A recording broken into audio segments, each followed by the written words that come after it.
This is the broadcast from City Hall, the home of the Greater London Authority. Please stand by.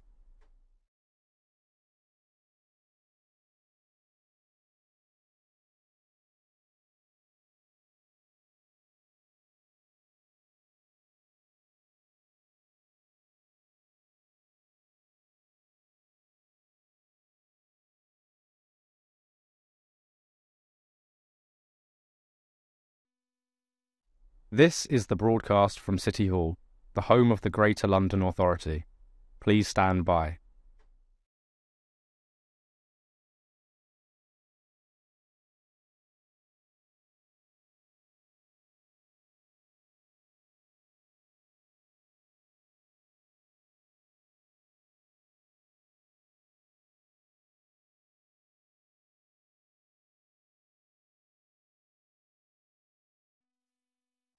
This is the broadcast from City Hall, the home of the Greater London Authority. Please stand by.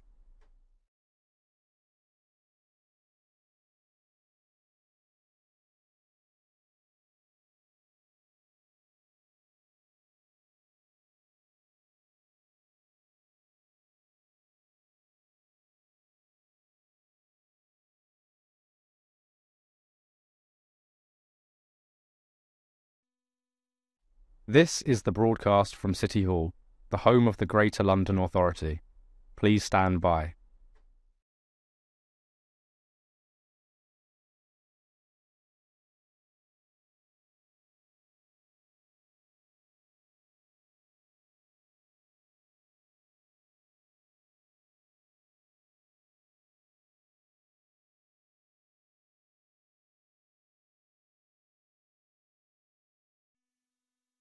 This is the broadcast from City Hall, the home of the Greater London Authority.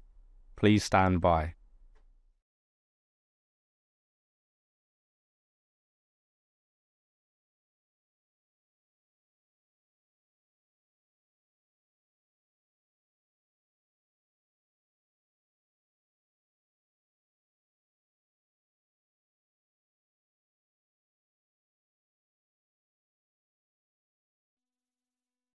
This is the broadcast from City Hall, the home of the Greater London Authority.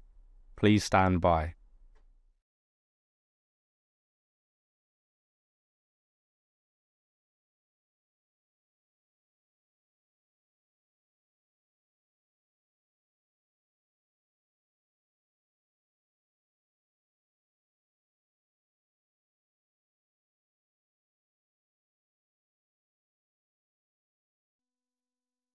This is the broadcast from City Hall, the home of the Greater London Authority. Please stand by.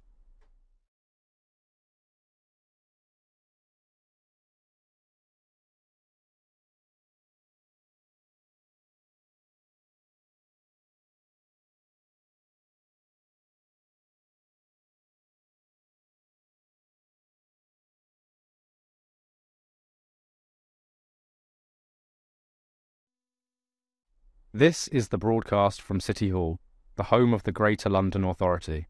Please stand by.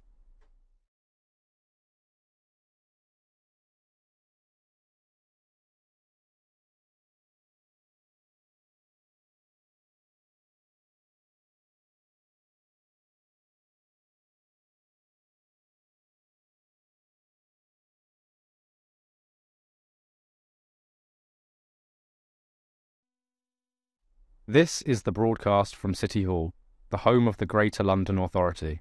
Please stand by.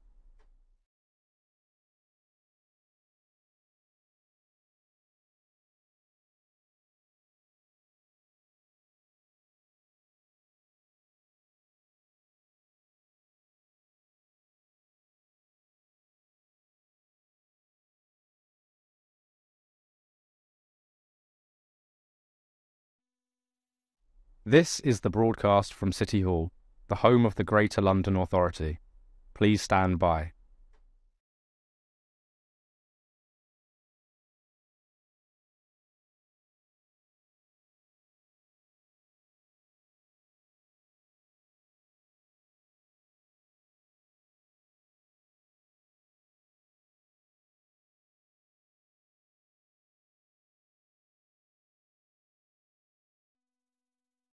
This is the broadcast from City Hall, the home of the Greater London Authority.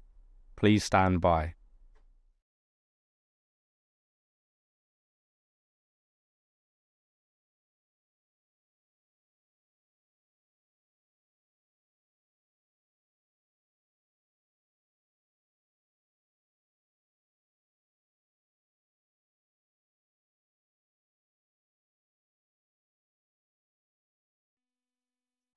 This is the broadcast from City Hall, the home of the Greater London Authority. Please stand by.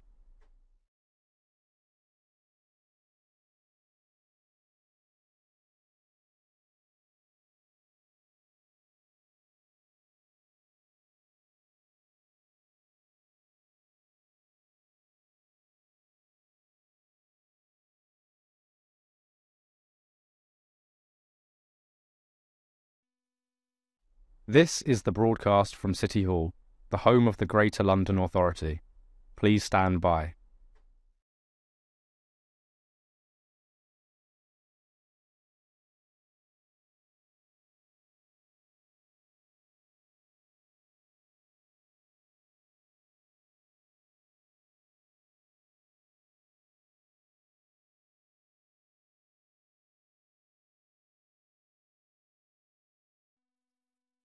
This is the broadcast from City Hall, the home of the Greater London Authority.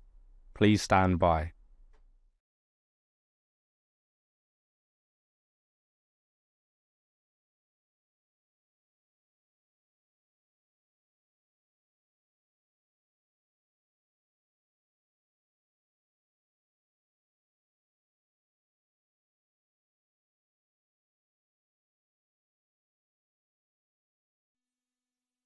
This is the broadcast from City Hall, the home of the Greater London Authority. Please stand by.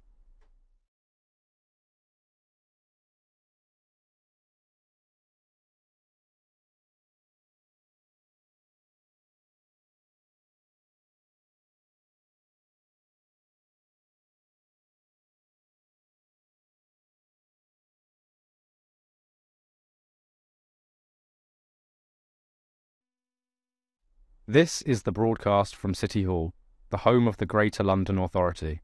Please stand by.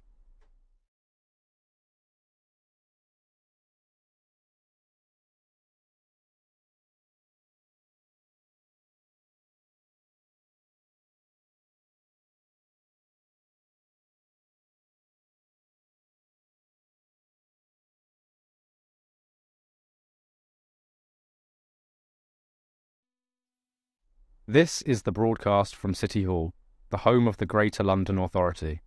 Please stand by.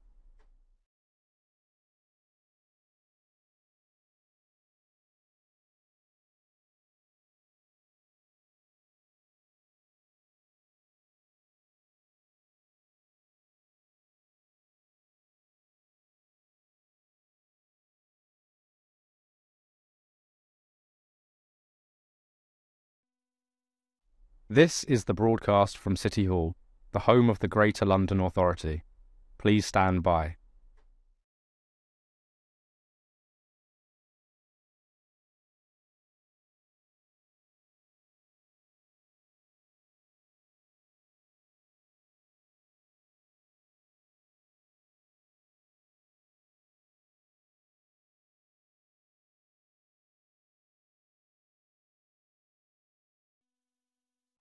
This is the broadcast from City Hall, the home of the Greater London Authority. Please stand by.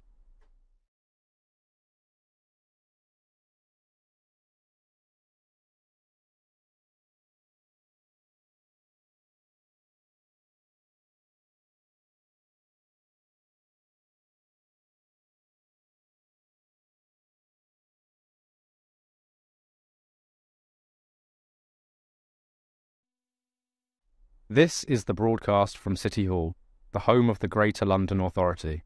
Please stand by.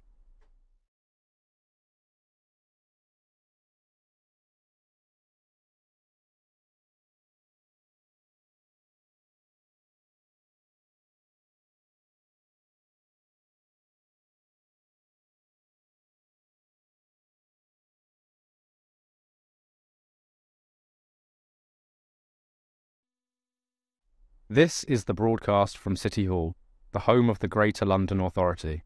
Please stand by.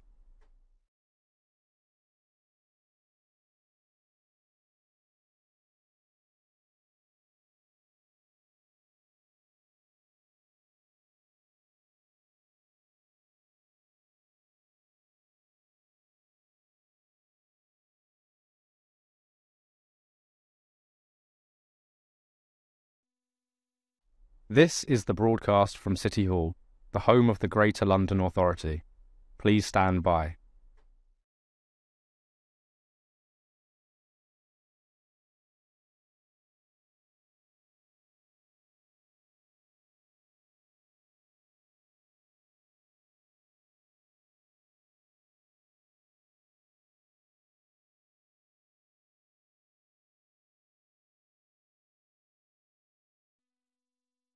This is the broadcast from City Hall, the home of the Greater London Authority. Please stand by.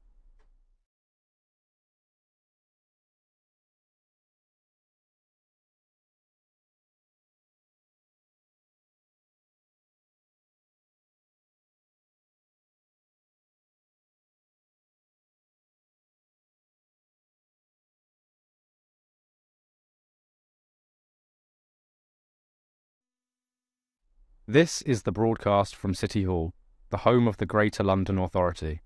Please stand by.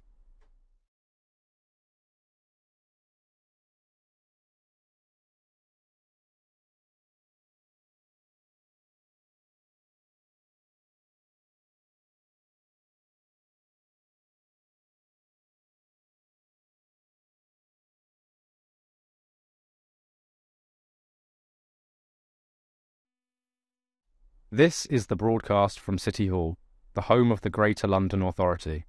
Please stand by.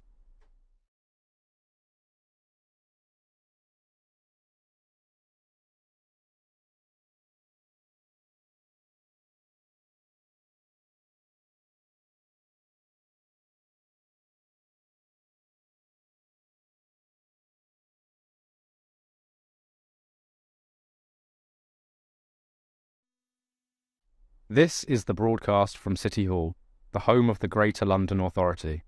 Please stand by.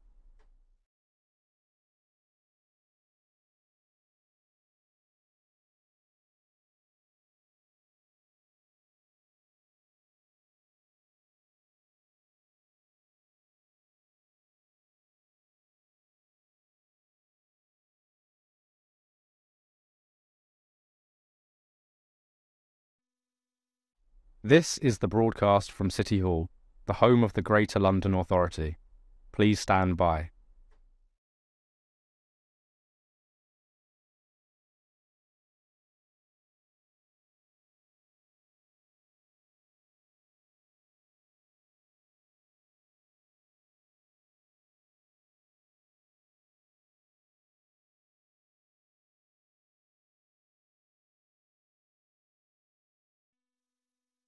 This is the broadcast from City Hall, the home of the Greater London Authority.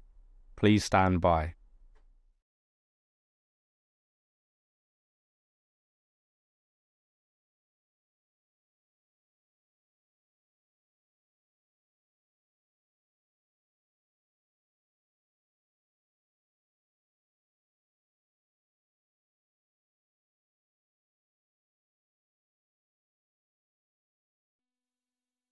This is the broadcast from City Hall, the home of the Greater London Authority.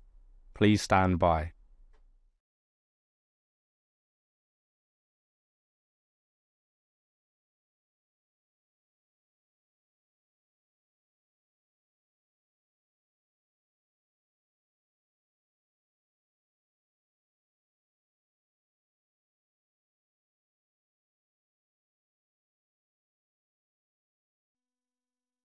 This is the broadcast from City Hall, the home of the Greater London Authority.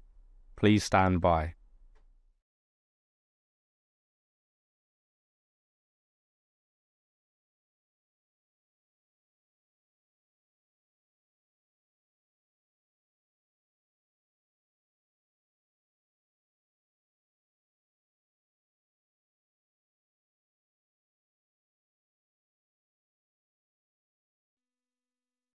This is the broadcast from City Hall, the home of the Greater London Authority. Please stand by.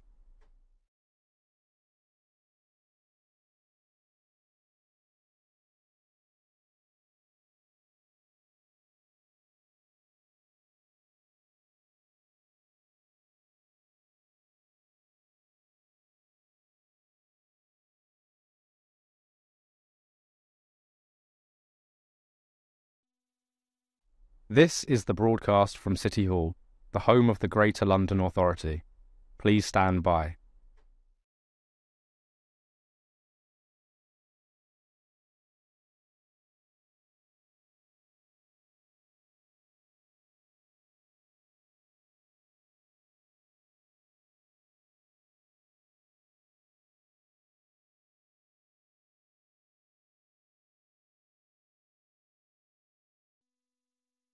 This is the broadcast from City Hall, the home of the Greater London Authority. Please stand by.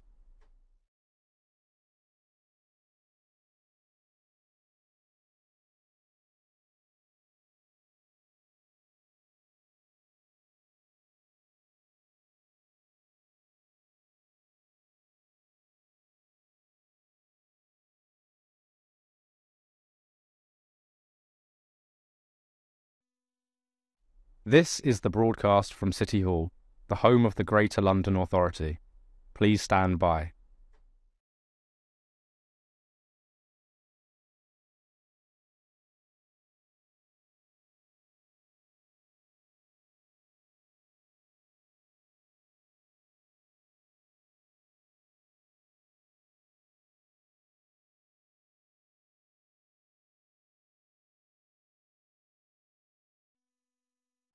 This is the broadcast from City Hall, the home of the Greater London Authority.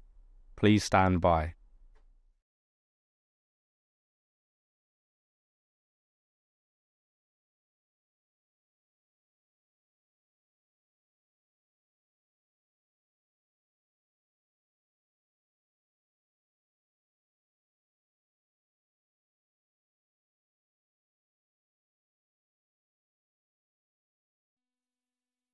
This is the broadcast from City Hall, the home of the Greater London Authority. Please stand by.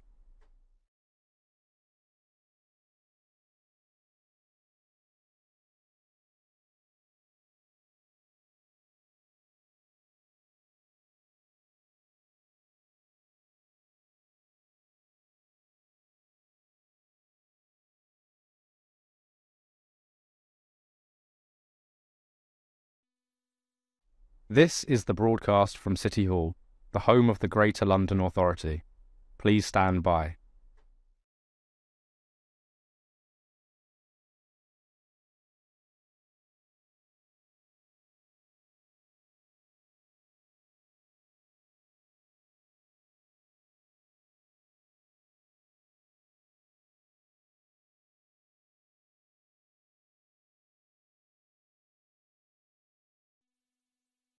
This is the broadcast from City Hall, the home of the Greater London Authority. Please stand by.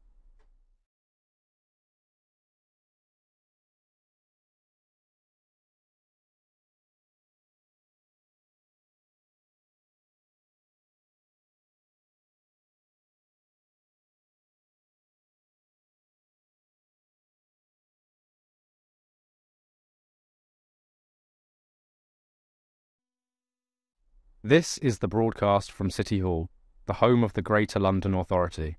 Please stand by.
Can I welcome everyone to the Police and Crime Committee meeting. This morning we will be holding a discussion on public order policing. As part of our investigation into public order policing, the committee has launched a public survey where we want to hear directly from Londoners on the issues of public order policing. The survey can be found on our social media channels, which are at London Assembly, or of course on our website. Please can I make sure that you turn off your electronic devices or switch to silent to avoid any interruptions. And can I now ask our clerk, Lauren Harvey, if any apologies have been received? Thank you, Chairman. We've received apologies today from Assembly Member Moema. Thank you, Lauren. Can I ask the committee to note the recommendations set out at item 2 and ask if members have any other interest to declare? Nothing. Thank you. Can we confirm the minutes of the meeting held on the 9th of October 2024 to be signed by me as a correct record? Thank you. Can we note the completed and ongoing actions arising from previous meetings of the committee and the additional correspondence sent and received? Thank you. We now move on to our main item of business, the second part of our investigation into public order policing, and I'd like to welcome our guests. So we've got Simon Hill, who is the Deputy General Secretary and Public Order Lead on the Metropolitan Police Federation, Andy Walker, Head of Delivery Uniform Policing, College of Policing, and Commander Louise Puddifoot, Major Operations and Public Order, Metropolitan Police Service. Good morning, all of you. So various colleagues of mine and I are going to be asking you questions. So I'm going to start, these about the protests since October 2023 and the wider impact on the Metropolitan Police. So I'm going to ask this question of all of you, and I'll probably start with you, Louise, so that Simon could get settled. Assistant Commissioner Matt Twist has described the period since October 2023 as the greatest period of sustained pressure on the Metropolitan Police since the Olympics in 2012. Do you agree with that statement, and if so, why? Good morning. Yes, I do agree with that statement. Operation Brox is the response to policing the protest activity linked to the Middle Eastern conflict. In public order policing, we're very used to reacting and responding to national and international events, and we've got really good tried and tested mobilisation plans. But the pressure over this year has been unprecedented. The conflict has been particularly difficult due to the intensity and duration, and also the corresponding frequency of protests and demonstrations. Public order policing is a complex area of policing, but it's been particularly challenging this year because there's strongly opposing views within London communities have thrown up some things that are controversial and divisive and difficult to apply legislation to. We've had to open up our special operations room daily, and we've only just stopped doing that recently, standing up Gold, Silver and Bronze Command. We've had a dedicated intelligence cell, dedicated CT, community tensions, monitoring. We've had to have dedicated engagement teams, legal advice. It's been very resource intensive for the Met, on top of maintaining our business as usual. The resource challenges have been significant. Brox has represented, up until last month, 63,000 officer shifts, which equates to opportunity costs of £46 million. Of these shifts, 10,000 have been provided by mutual aid, so we've reached out for help from the rest of the country. And this has been sustained pressure on our resources.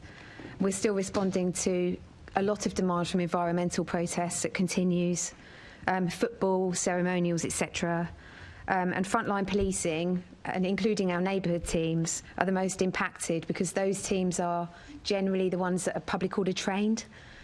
So they're the ones that we call upon to come in and provide the response to the protest.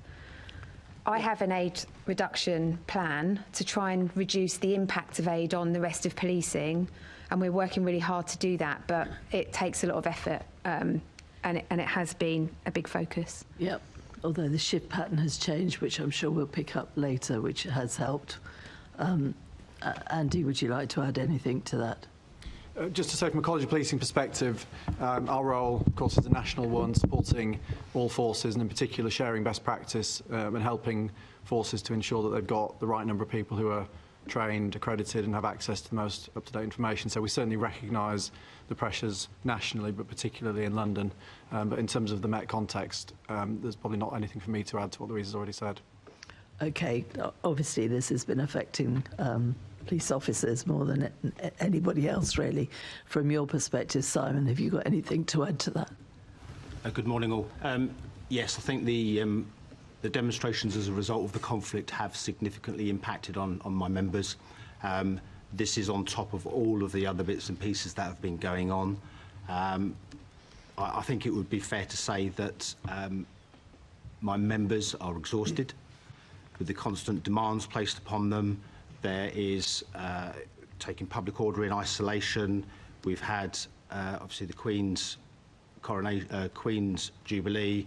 We had the Queen's funeral, we had the King's coronation, we've had 2 Notting Hills, we've had Operation Brox, we've had all of the Just Stop Oil and all of the other demonstrations.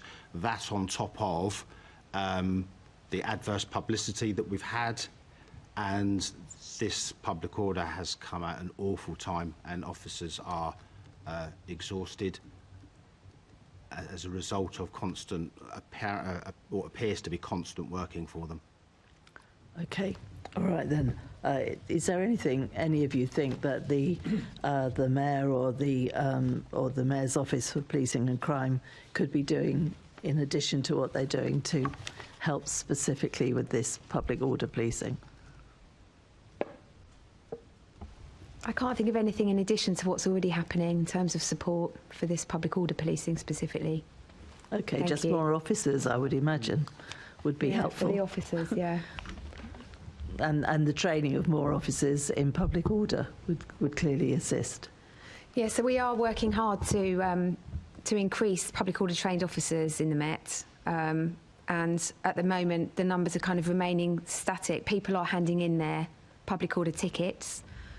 Level 2 trained officers are handing in their tickets because they feel that they're giving up their rest days, time with their families to be policing protest. But we've also got a programme of work to increase the numbers of officers that are trained in public order tactics, and that is a focus for us. OK. Andy, did you want to just if it's helpful to kind of appreciate the national context, I would echo everything that Louise has said in terms of the contact that we have with forces across the country. We understand similar pressures. It's not unique to London or unique to the Met. Officers are asking to step back from public order duties. The numbers are generally broadly consistent in terms of the numbers of trained officers nationally, because additional officers are being trained. But there certainly is a higher turnover than we would normally see. And in terms of your original question about, is there anything else that you would want from the Mayor's office? It's not a question for the college specifically, but I think everything we hear nationally when forces are talking to their own PCCs is it is about numbers, it is about demand, and as Simon says, the pressure on officers is well documented, and unfortunately I think it's a numbers one. Yeah. Can I ask you all to put your microphone slightly nearer you if you lift it by the main body? It's probably me that can't hear properly today because of this cold, so forgive me.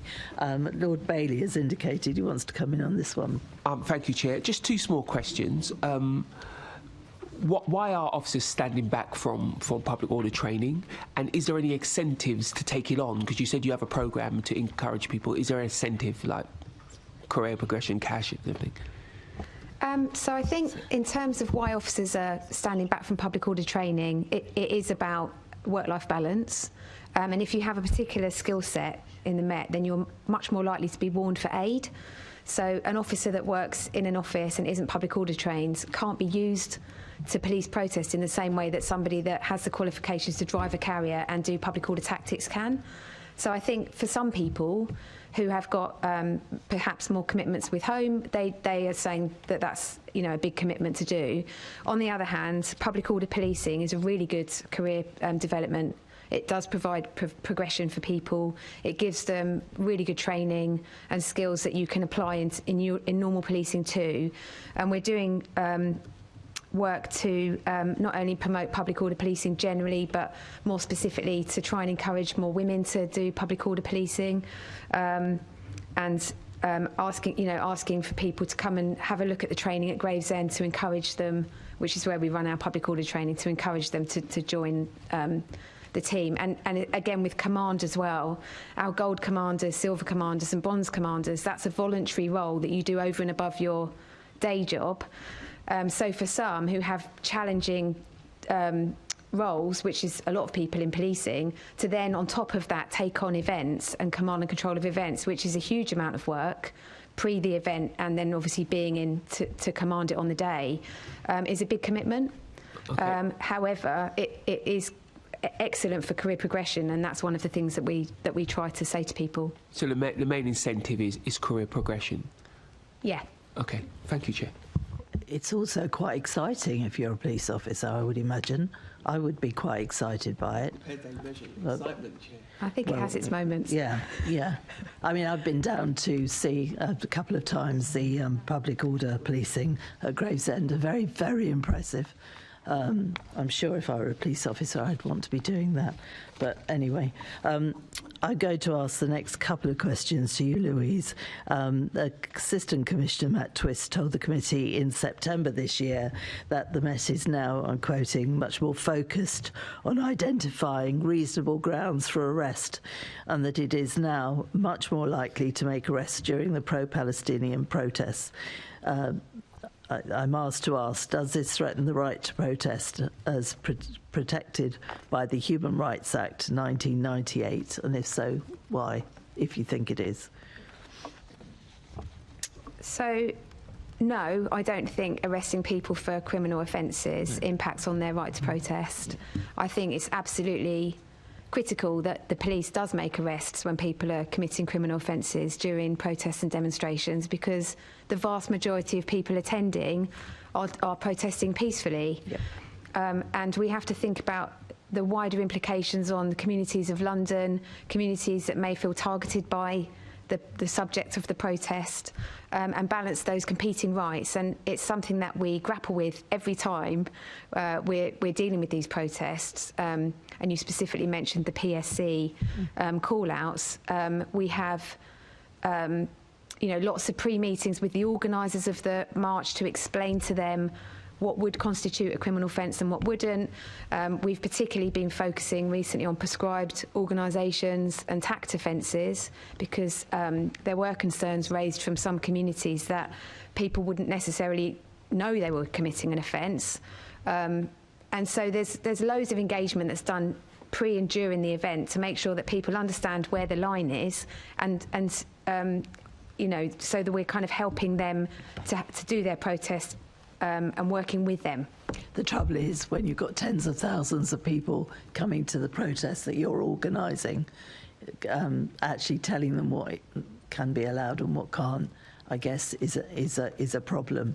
Yeah, and we rely on the organisers to do that. It's their event. Ultimately, we're not organising the event for them. We're policing it, but we like to work with them and adopt a no surprises approach, so that they know where we stand and we know what they want to achieve.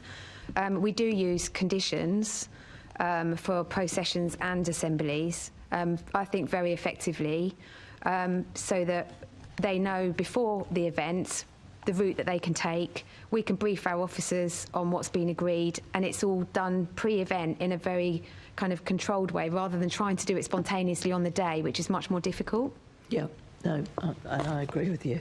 My next question has been answered, so I'll go straight to... yes. Sorry. No, sorry.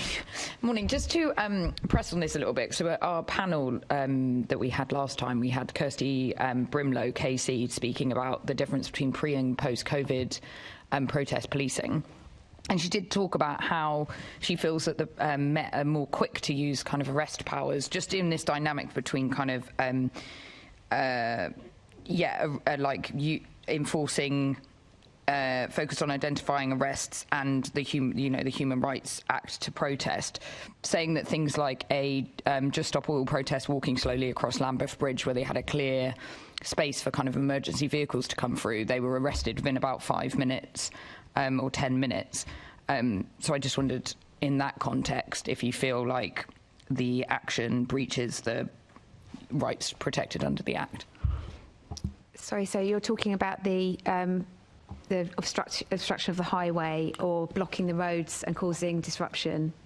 Yeah, but within the context of how you balance people's right to protest within that context. I think you started off by saying criminal offences, but I think it's balancing people's rights with absolutely how obstructive they are being. And in this case, I understood the traffic was only stopped for 15 minutes, and there was a space for emergency vehicles to get through.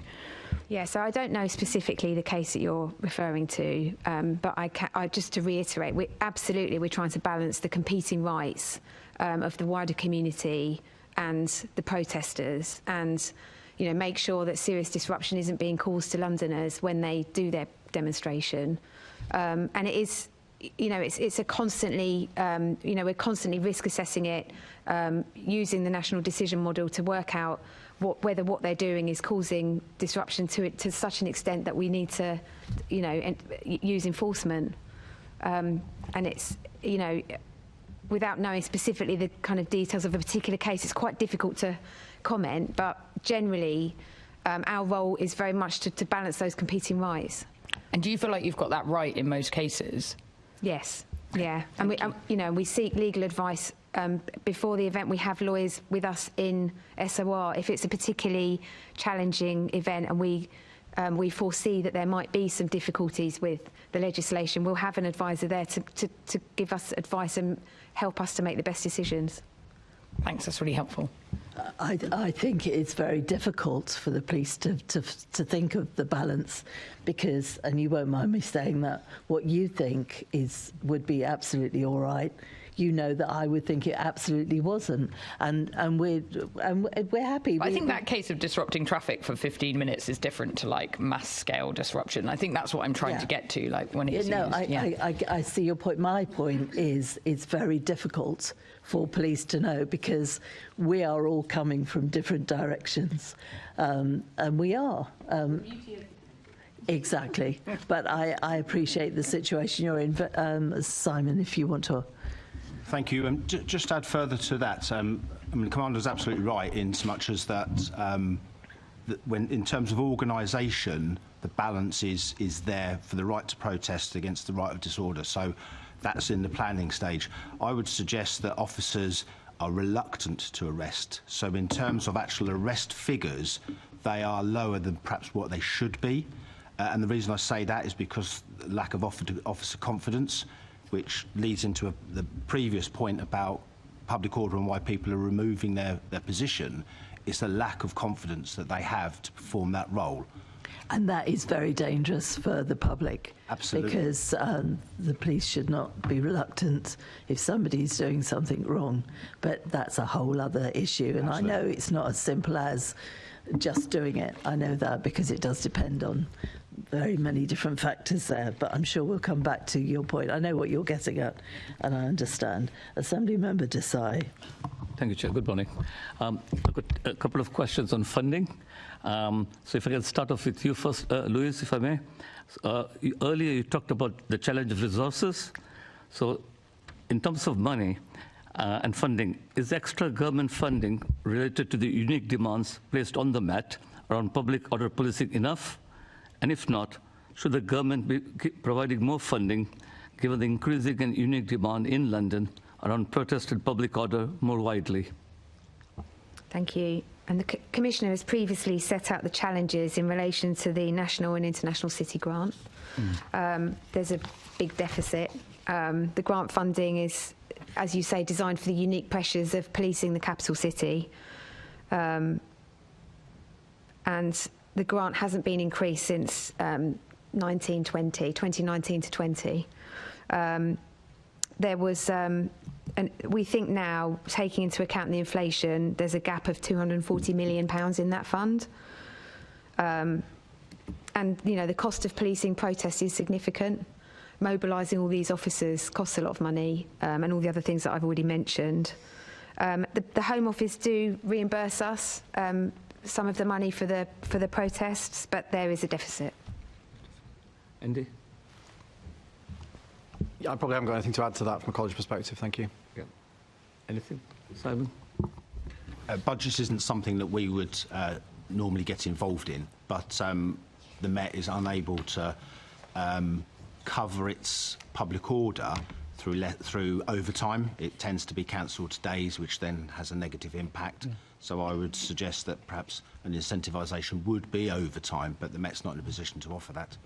Can I just say that the Assembly has a position, both under the previous government and now with the new government, that we feel the Met should be properly funded, and especially in terms of NIC, we do have our concerns. So just to make the point clear that it's all parties sort of ask. My other question is about recommendation of Lord Walney about protest organisers making a financial contribution to the cost of policing their protests. Do you agree? And if so, why? Simon, I'll start with you. I do agree, because the impact of any form of demonstration or protest is significant, and it's not just significant to the date and the time of that, because if officers are taken away from other duties, it impacts elsewhere around London, and that may not be a duty for that day. It could be a duty for several days, maybe even weeks later. So if an officer has a day cancelled, they have a day off somewhere else. So the impact is not just limited to that day. So yes, I do agree that there should be some contribution. But do you think it's practical? Is it workable? That's for somebody higher up the food chain than me to determine. Above your pay grade. Andy, your views? Yeah, I think that would fundamentally alter the British model of policing. It's not a model that we would recognise, and so without being kind of drawn into the politics, the rights and wrongs of that, I think that'd be one. I think that's one for Parliament, if I'm honest. Yeah. Louise? Yeah, I completely agree with what Andy said. Yeah. I thought you would. Yeah, no, you are in a difficult position on that. But just to reiterate what my colleague said, it is cross-party. We do think the NIC money should be increased and have done for very many years. And we'll all be pressing the government, as we did before, to try and look at that and see what can be done, because it has got much worse, as in the amount of protests recently. So it's needed more than ever. We're now going over to Assembly Member Garbutt. Hello. Hello again.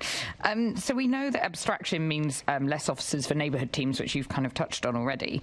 But the police are making a choice about where how to police protests. And I know, Louise, you already mentioned you've got an aid reduction plan, which I think would be quite interesting to hear a bit more information about that. And my question is just about how do you decide how to the volume of police that is needed and the impact on abstractions? Thanks. It's a really interesting question, and one that's kind of taxed me since I've taken over this role. My previous role was I was the BCU commander on a busy BCU. It was Central West, which is Westminster, Hammersmith and Fulham, and Kensington and Chelsea. And I was constantly frustrated seeing my officers, well, not seeing my officers because they were on aid. And so when I took up this role, it was a real focus for me to work together with frontline policing commanders and see how we can reduce the impact of aid on their ability to do their day job and their performance on their BCUs and to police their local communities. So we brought in a number of measures, one of which is actually just simply peer reviewing each other's resource requirements. I think frontline policing doesn't have a comfort blanket. It doesn't have the ability to have reserves.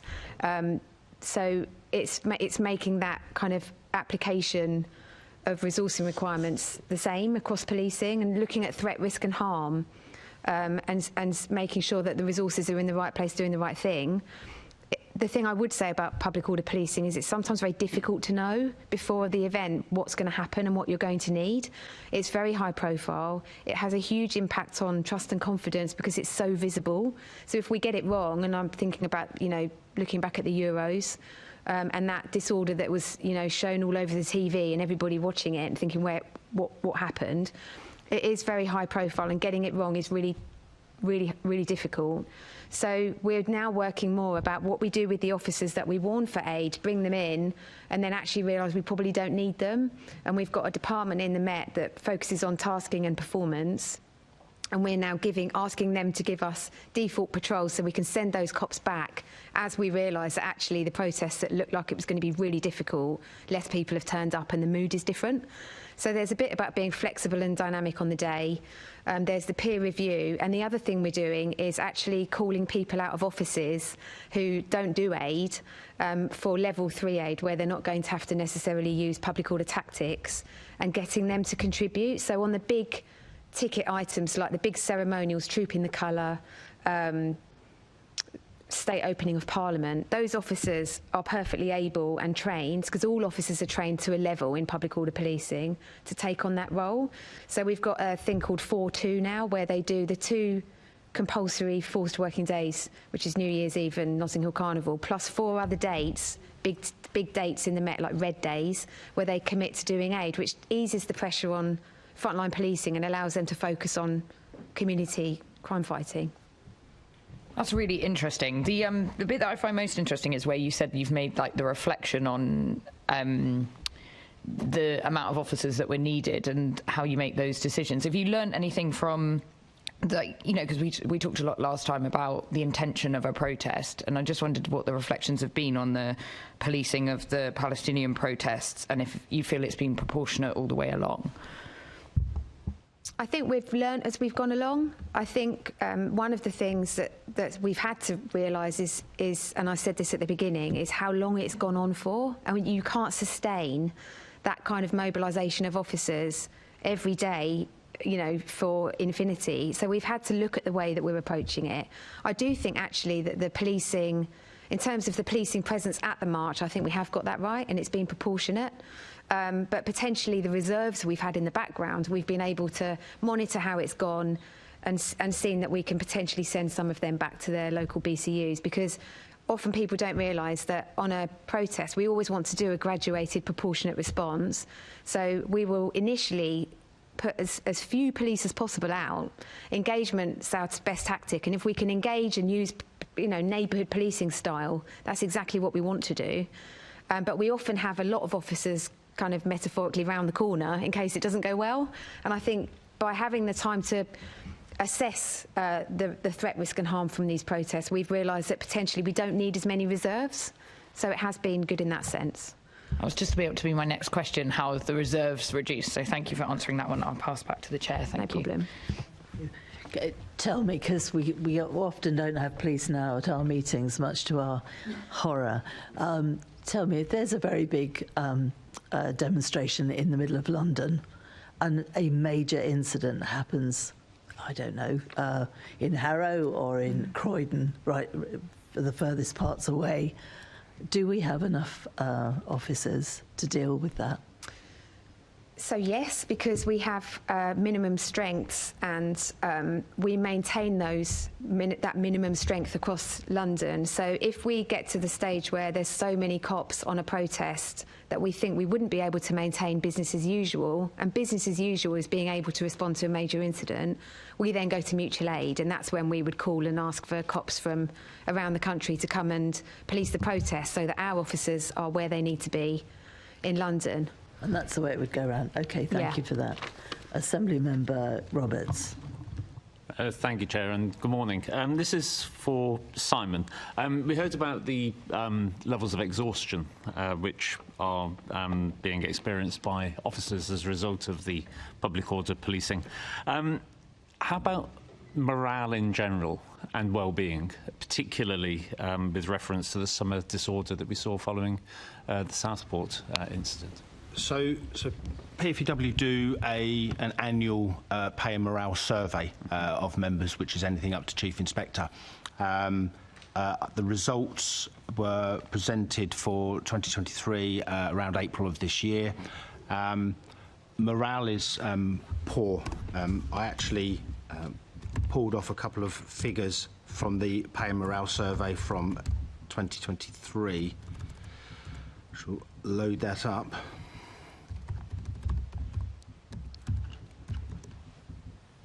So in terms of pay and in terms of morale, this is Met specific officers. 71% of respondents said their morale was low or very low. and 96% of respondents felt that morale within the MPS was low. Wow.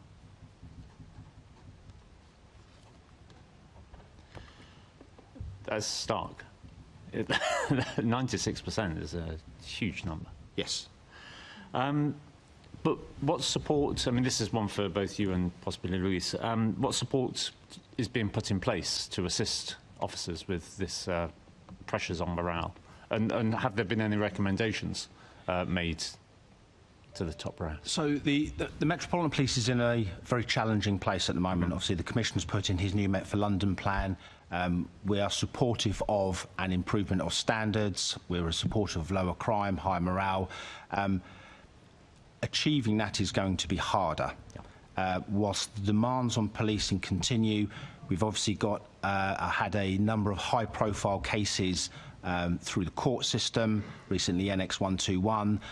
So it's very difficult to build officers up when there is a constant underlying current of cases that are waiting to be heard, and then it doesn't stop when the court case finishes. We had the Panorama on Monday. So in specific to public order, the Met are very good at involving the Federation. The major public order events, we will have possibly a seat at the table of the planning, depending on the size of the event.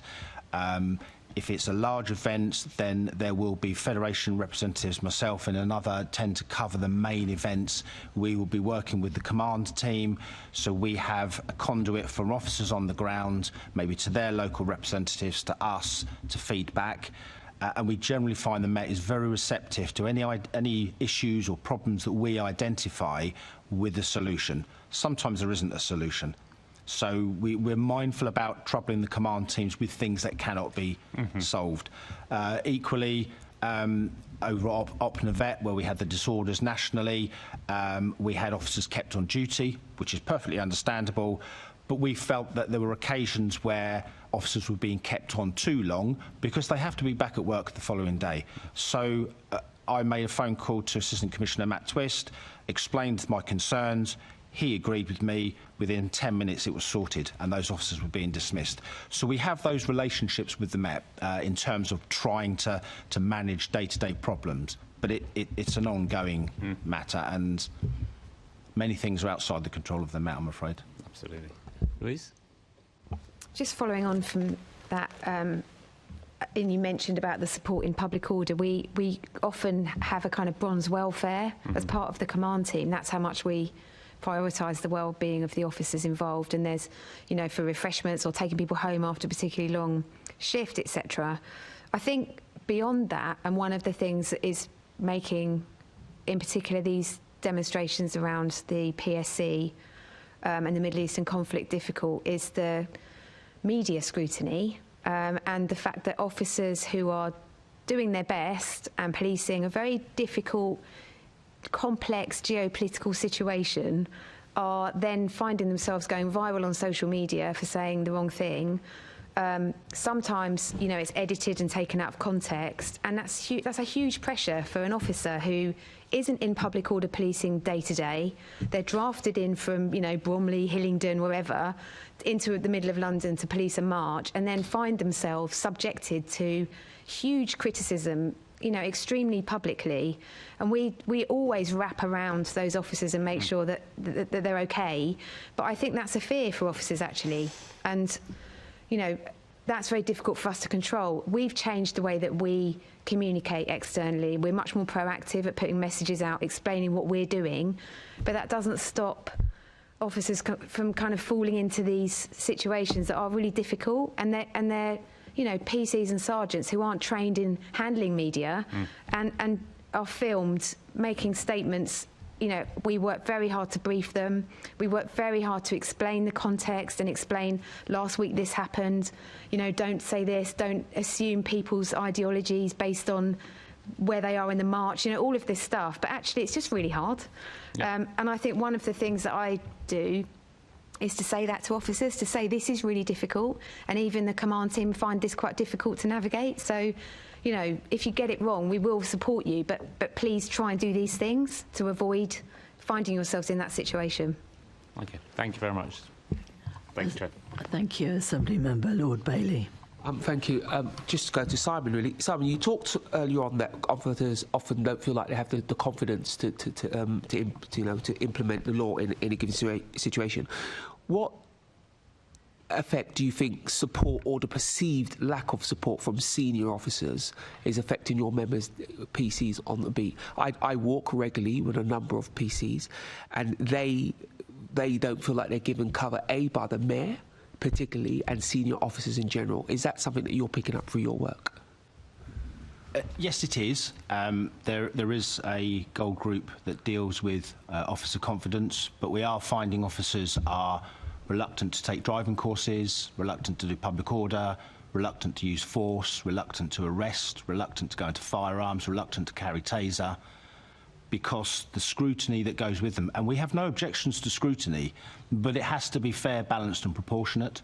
And when you consider the IOPC, the CPS, the officers' perception of how the government view them, the Met's support is only a small part. It's a holistic knocking of officers' confidence, and I think the Commissioner touched on it after NX 121 when he talked about constantly, his words are paraphrasing, or constantly piling onto officers and destroying their morale. He's absolutely right, because you have all of those strands and it is a constant drip, drip, drip effect, and it's at the point where a lot of officers think, why am I actually doing this, and why am I going to volunteer for something that puts me in the public limelight where I could be criticised, I could be disciplined, I could lose my job, I could lose my freedom? Officers are, thanks, I'll do my job and I'll go home, which is sad. But in that context, I think the thing I'm driving at is the support that officers are offered by senior officers. You know, a number of the PCs I've spoken to feel like the Met, and by Met, senior officers, leave them to cope on their own if they land in the press, or actually come out against them. And I'm picking up that feeling for a number of police officers, and I'm wondering if you're picking that up. So it's a difficult position, because if an incident hits social media, for example, and the Met were to comment on it, invariably there are other aspects that haven't come out of that. So once you've committed to a line, it's very difficult. So I do understand sometimes why the Met doesn't comment. There are examples where the Met could comment quickly, better, and it could offer more support. But the support is not necessarily coming out and speaking in front of the cameras or presenting an article to the media. Support is in the background as well. So we have a significant number of officers who are facing gross misconduct hearings.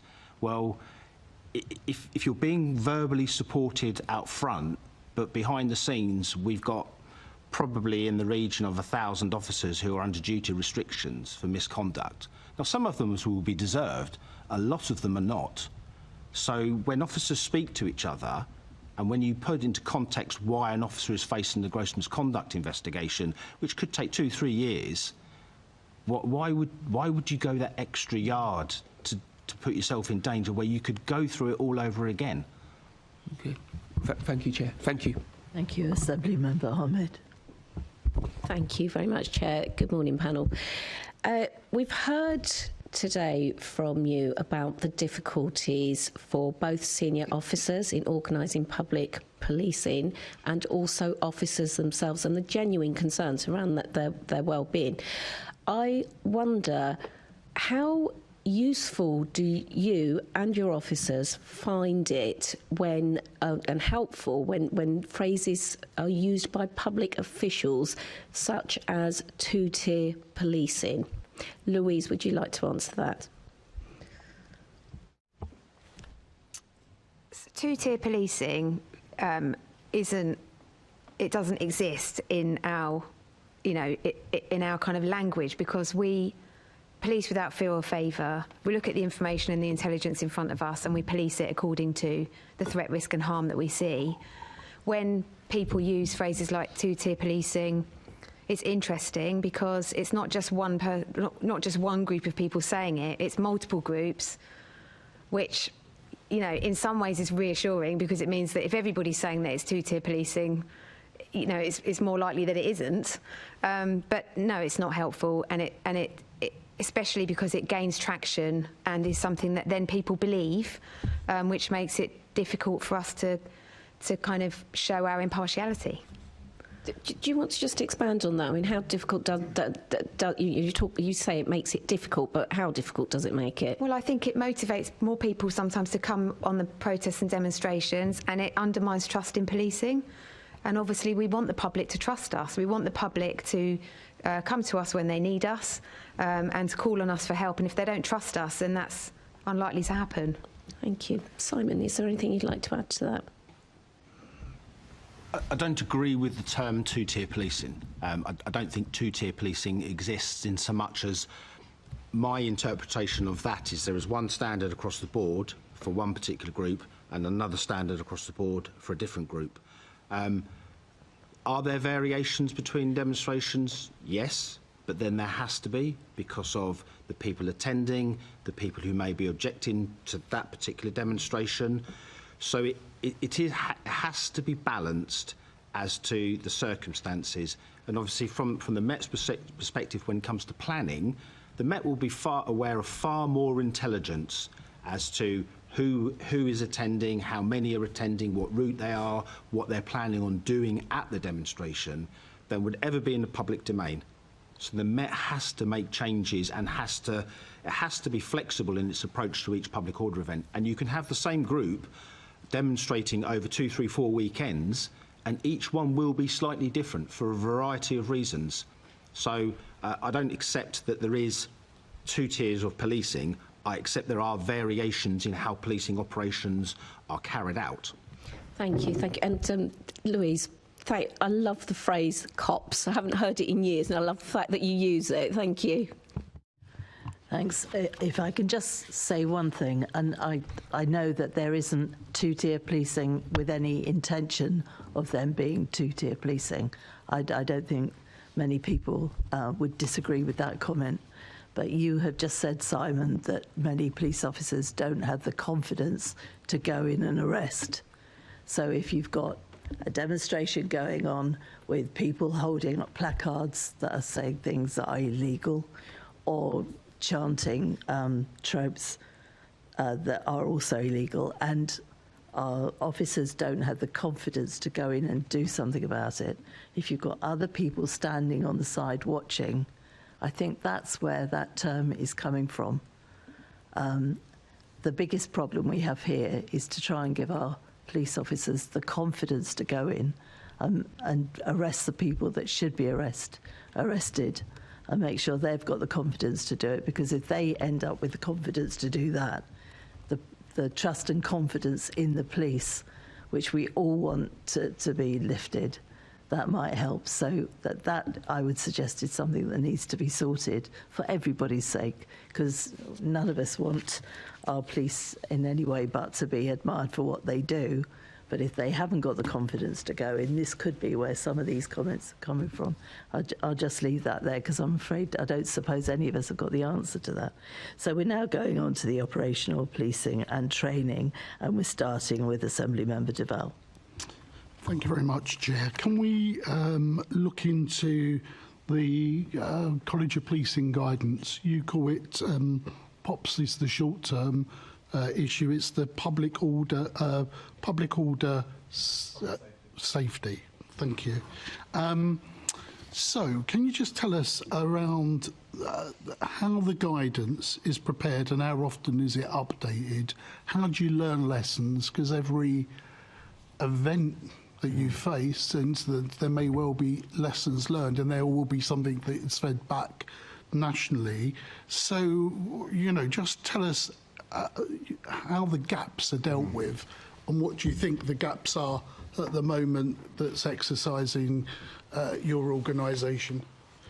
Thank you. It might be helpful if I just rewind a little bit, because I wouldn't want to create an impression that the college, you know, kind of sits in an ivory tower creating guidance and throwing it over the fence and hoping that, you know, people do their best with it. Certainly in terms of the college's approach to equipping public order commanders to do their jobs as well as they can, the starting point is that training and accreditation piece. So the college directly trains gold commanders, which is generally nationally superintending ranks and chief officers. That training's delivered directly by the college at our 2 sites in Coventry and Durham.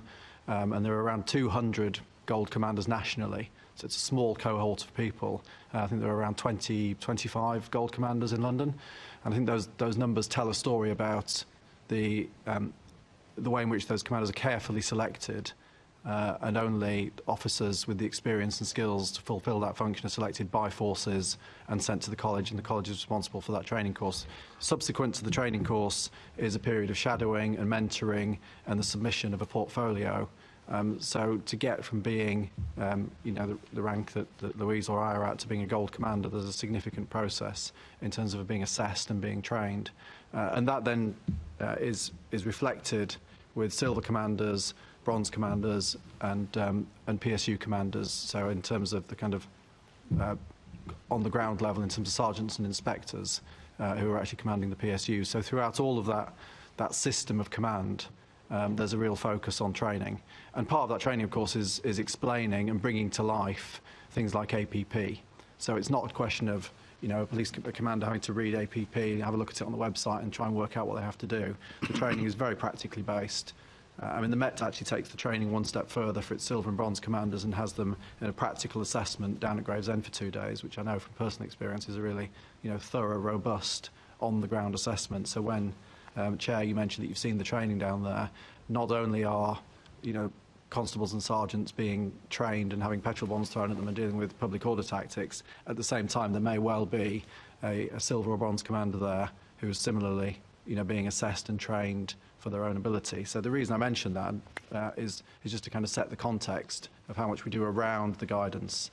And APP is very important. APP, the professional practice that we set, is constantly reviewed. It goes through a process of national consultation.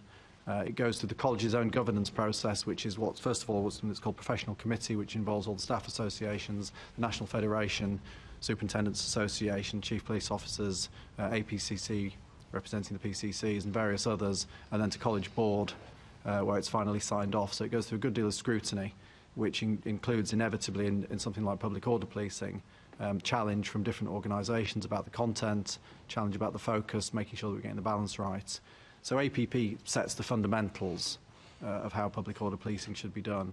But beyond APP then there's specific operational guidance, and some of that's specific to particular areas of policing. So there is specific operational guidance for football, for example. There's specific operational guidance for dealing with protest.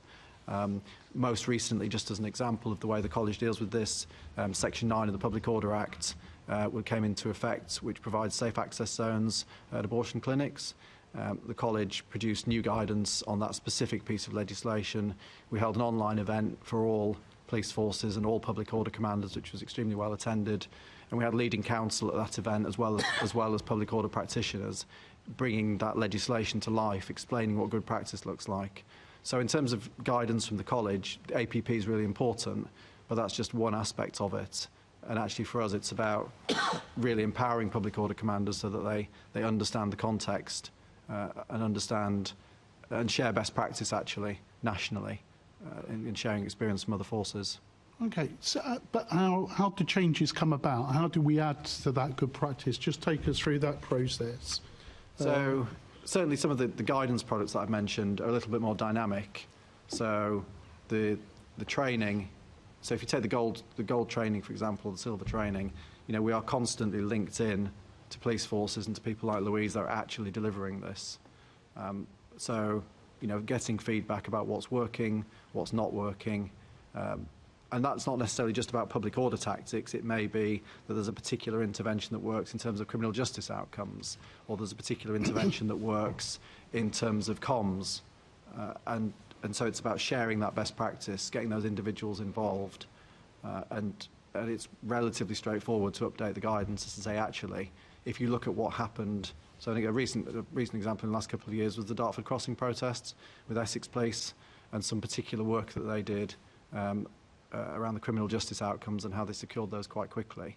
So we shared that quite quickly in the guidance. We shared that with online events so that other public order commanders can take advantage of that experience, so that it's easy for somebody in Cumbria, Northumbria, Wales, to understand what's happening in London and vice versa, because although the London context, as you all know, can be unique, quite often, and certainly some of the disorder we saw over the summer, London experience wasn't necessarily unique, and similar events were happening elsewhere. So would I be right in thinking that the guidance develops as experience is gained from certain circumstances and events? So you've talked about the environmental issues around Dartford Bridge. We talk about this crucial, dealing with the number of demonstrations and the pressures that puts on the Met, and confronting some of the issues that arise from different marches. Is it an organic process rather than once a year, let's refresh this, let's look at this, let's see what's coming in from the policing family that informs us? Is that how it works? Yeah, absolutely. I mean, APP is a bit more stable. We wouldn't change APP overnight. APP provides the principles, really. So APP doesn't really need to change quickly because the fundamental principles don't necessarily change. APP is more likely to change when there's legislative change or, really significant change of direction of how we deliver policing. What will change quickly is some of that operational guidance, and what is done really quickly are the online events that I discussed, where we get commanders from all over the country dialing in to share experience, to share what's working. And certainly at the height of the disorder in the summer, on the Saturday in the middle of all of that, we held a call which was, despite the operational pressures on commanders across the country, we had really good attendance at that, just sharing experience, explaining what was working, explaining some of the tactical approaches that some forces had taken that had worked well. And that worked really well. So it is dynamic in that sense. Okay, so can I just come to you, Louise? I think in answering the questions, your first question, you told us how complex our environment, how challenging it was in terms of the Middle East demonstration. Let's go back to the issue of it's not our language. I'm with you on differential policing, but the accusation of two-tier policing, or the accusation about policing making judgment calls about particular events and the guidance. So, when do you step in? When don't you step in? These are our judgment calls, and I do go back in terms of Simon's answer, which I thought would really put it in a nutshell about, well, actually, you need to think about what's going on the ground, you need to think about the intelligence you've been told, and then you work out your tactics on that. Does that not put the pressure on you, Metropolitan Police, that we already learned from Simon's answer that you're doing a plus process over and above the college and policing in some of the guidance, because you have you've from your experience you've added on to your regional issues and advice you're giving to your leaders. Do you think you now have a duty to explain better? Is the answer to the chair's question on two-tier is about explaining and the reason to explain? I thought the period of time we've just been through is what I thought the most difficult, and for ordinary members of the public, is when the Met would take one stance one week and then the following week we'd hear another stance, but that would be against the background where opinion formers were calling for more action from the Met. You weren't going in, you weren't doing this, you weren't upholding the law. Was that about Mets responding to that pressure from opinion formers, or was that back to that judgment call that we learnt earlier on about and experience as you're policing these major incidents? There's a lot in there, I realise, sorry. But, I mean, it's complex, isn't it? No, it is complex. In there, I get that. I'll try to address it in a few parts. I think the first thing to say is, we work with national intelligence functions and within London to understand as best we can what we think is going to happen and what the what the kind of threat, harm and risk is on the day of the protest. We also engage extensively where they are willing to do it with the protest groups themselves to ask them what they're hoping to achieve and to work with them. We brief our officers on all of that and our job is to apply the legislation to what we have in front of us. In terms of making judgment calls, I think it's really important to kind of highlight that one of the things that's happened with this protest that might be different to other ones is that there's been a cumulative impact of this protest over time. So we can't necessarily take, when we're balancing the rights of the communities and looking at the impact of a demonstration on other people, to balance those rights, you can't look at that in isolation as a new thing every Saturday, because it isn't a new thing for that community. So we do take the cumulative impact of a protest into account. But that doesn't mean that we're taking sides. We're listening to both sides, and we do listen to both sides of the community. We held tabletop exercises with Jewish community members, Muslim community members, and the business community. And actually it was really interesting because we asked them to assume the role of gold, and we gave them some information and said, this is the route the march wants to take. What are your considerations? And actually everybody at the end of the tabletop said, I get it. You have to take into consideration so many different things. Is it going to go past the synagogue? Is it going to block up Oxford Circus for the whole afternoon? Is it going to make these people feel intimidated? Are we allowing them to do what they need to do to show democracy and to let them express themselves? All of these things are taken into account, and we sort of navigate the line in the middle. Is my answer. Okay. Simon, just coming back from a grassroots perspective, in terms of every level feeding into learning best practice and hopefully minimising harm to all, whether it's those who police or those that are attending protests that don't become peaceful. Do you know what I mean, in that sense?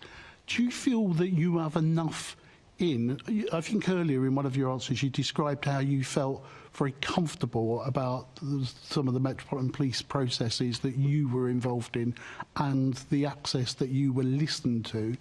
Do you think that would be replicated by others in the grassroots, the rank and file, as they go down in terms of feeding stuff up into the organisations about their experience and taking that back to earlier questions around morale? So we have a structure within the Federation as well, so we would have workplace representatives on each command. For major events, we wouldn't do it routinely because we have so many public order events of different sizes. But if there was a major event, all of the reps would be notified, for example, that myself and another would be working at Lambeth with the command team. If there was any issues, because their members are more likely to go to the workplace reps to highlight problems, whether that's the workplace rep is off duty and they get a phone call from someone who's actually policing a demonstration, then the workplace rep would know that there is somebody with access to the command team. We would get a phone call. We do feedbacks afterwards as well. Trying to get information from officers is sometimes quite difficult. And we would see it from a different perspective, because an officer on the ground may be seeing things from their perspective, which is fine. But obviously, if we're in the command team, we can see what's happening 3 streets down, which then may impact negatively on what they think should be happening where they are. So there is a mechanism to do it. Is it as effective as it could be? Probably not. But I would like to think that we as a federation, certainly at my level and dealing with the public order commanders, that I have a good enough relationship with them to be able to pick up the phone either post, during or pre-event to express concerns, and I feel I would be listened to. That doesn't mean to say it'll be acted upon, but I feel that I would be listened to. Okay.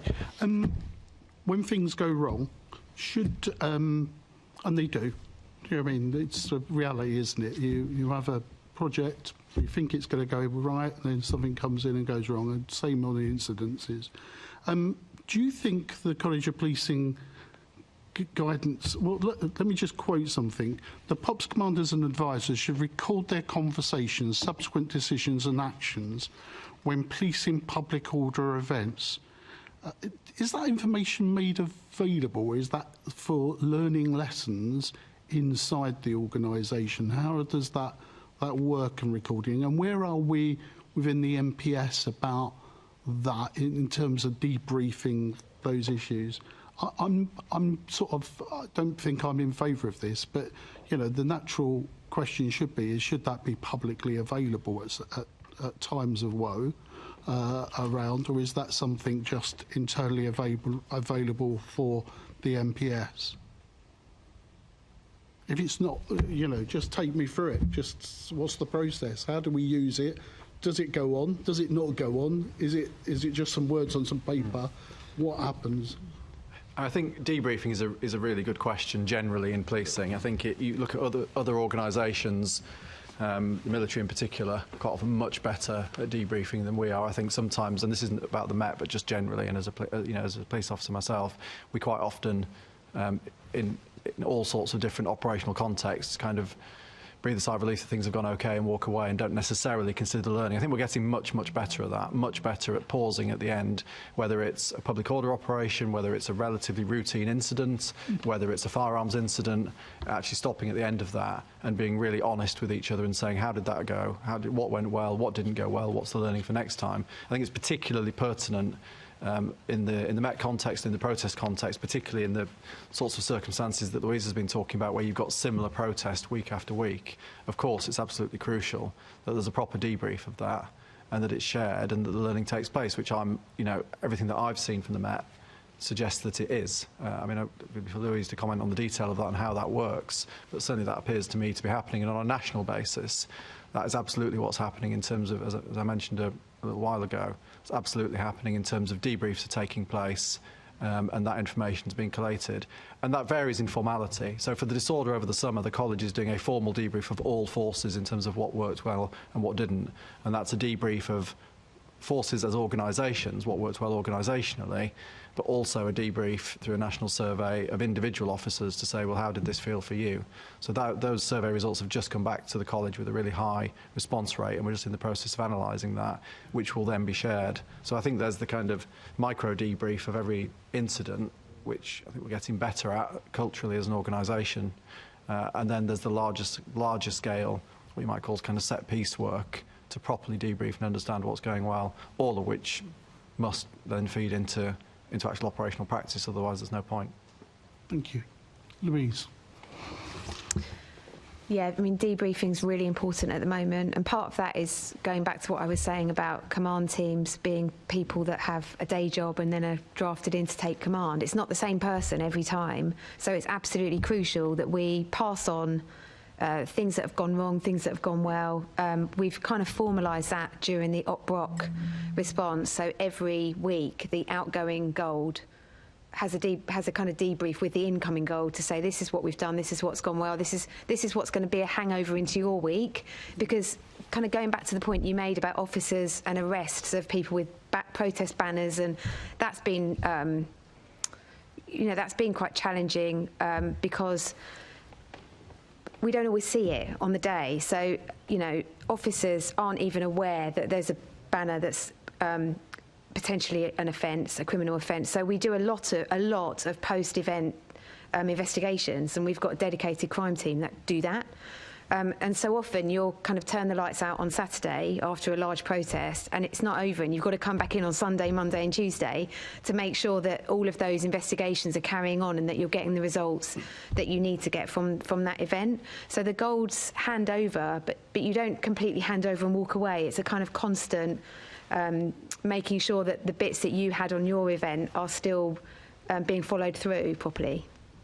Okay, and the provision of that information, of some of that information, going back to what I said earlier, the mission to explain how you keep us safe, how do you keep, in terms of maintaining law and order, is there a role in making any of that public? Because some of the confusion in members of the public, what they think they put on banners, I'm not excusing people that break the law, do not take that as read and want to make that clear, but some people do not know the ins and outs of the law, and what they think is appropriate, the law doesn't think is appropriate, and we're here to uphold the law. So the question then is, how do we explain that to people? I'll give you an example. I think early in those that were supporting the Tamils, when we were at public meetings where people would get up and say what was going on back home. There were lots of people, including lots of national politicians, who didn't realise some of those utterings were breaking the law. And including, I've been at some of these events where police officers have been present and didn't really appreciate it was breaking the law. So in that sense, this mission to explain how we police, how do we uphold the law, is there a role in sharing some of that work wider about some of that learning lessons, and also saying to people, this is what you can expect. If you're protesting peacefully, fine, but if you step over a line, we need to understand what that line is, then actually that is that you could be you could be breaking the law and find yourself in some difficulty. Yeah, so we have sought to take a very different approach to communications around public order over the last year, and we are way more proactive than we used to be. I have a communications advisor with me in the Gold Suite, as do all of the Golds, and we try to respond quickly to things that are happening in front of us. We proactively engage with protest groups beforehand. We've even used leaflets to explain what's an offence to give out at the forming up point, and we have officers at the forming up points explaining to people as well what the conditions are, so that we're giving them the knowledge that they need to do the protest and not commit offences unwittingly. We share CCTV images post-event and public appeals, and we try to do that in a really timely way. So I think we've moved on a long way, actually, in the last year in the way that we communicate with the public and with the protest groups involved on the day. And yeah, that is very different from debriefing internally, which is what we were kind of focusing on to start with. It's almost debriefing the public, I suppose, to go out and say, we've done this, and and this is the approach that we're taking. And I would say that we have started to do that more. We have started to explain our approach pre-event. Thank you. Okay, thank you. I want to bring us up a bit quicker if we can now. Assembly Member Lord Bailey.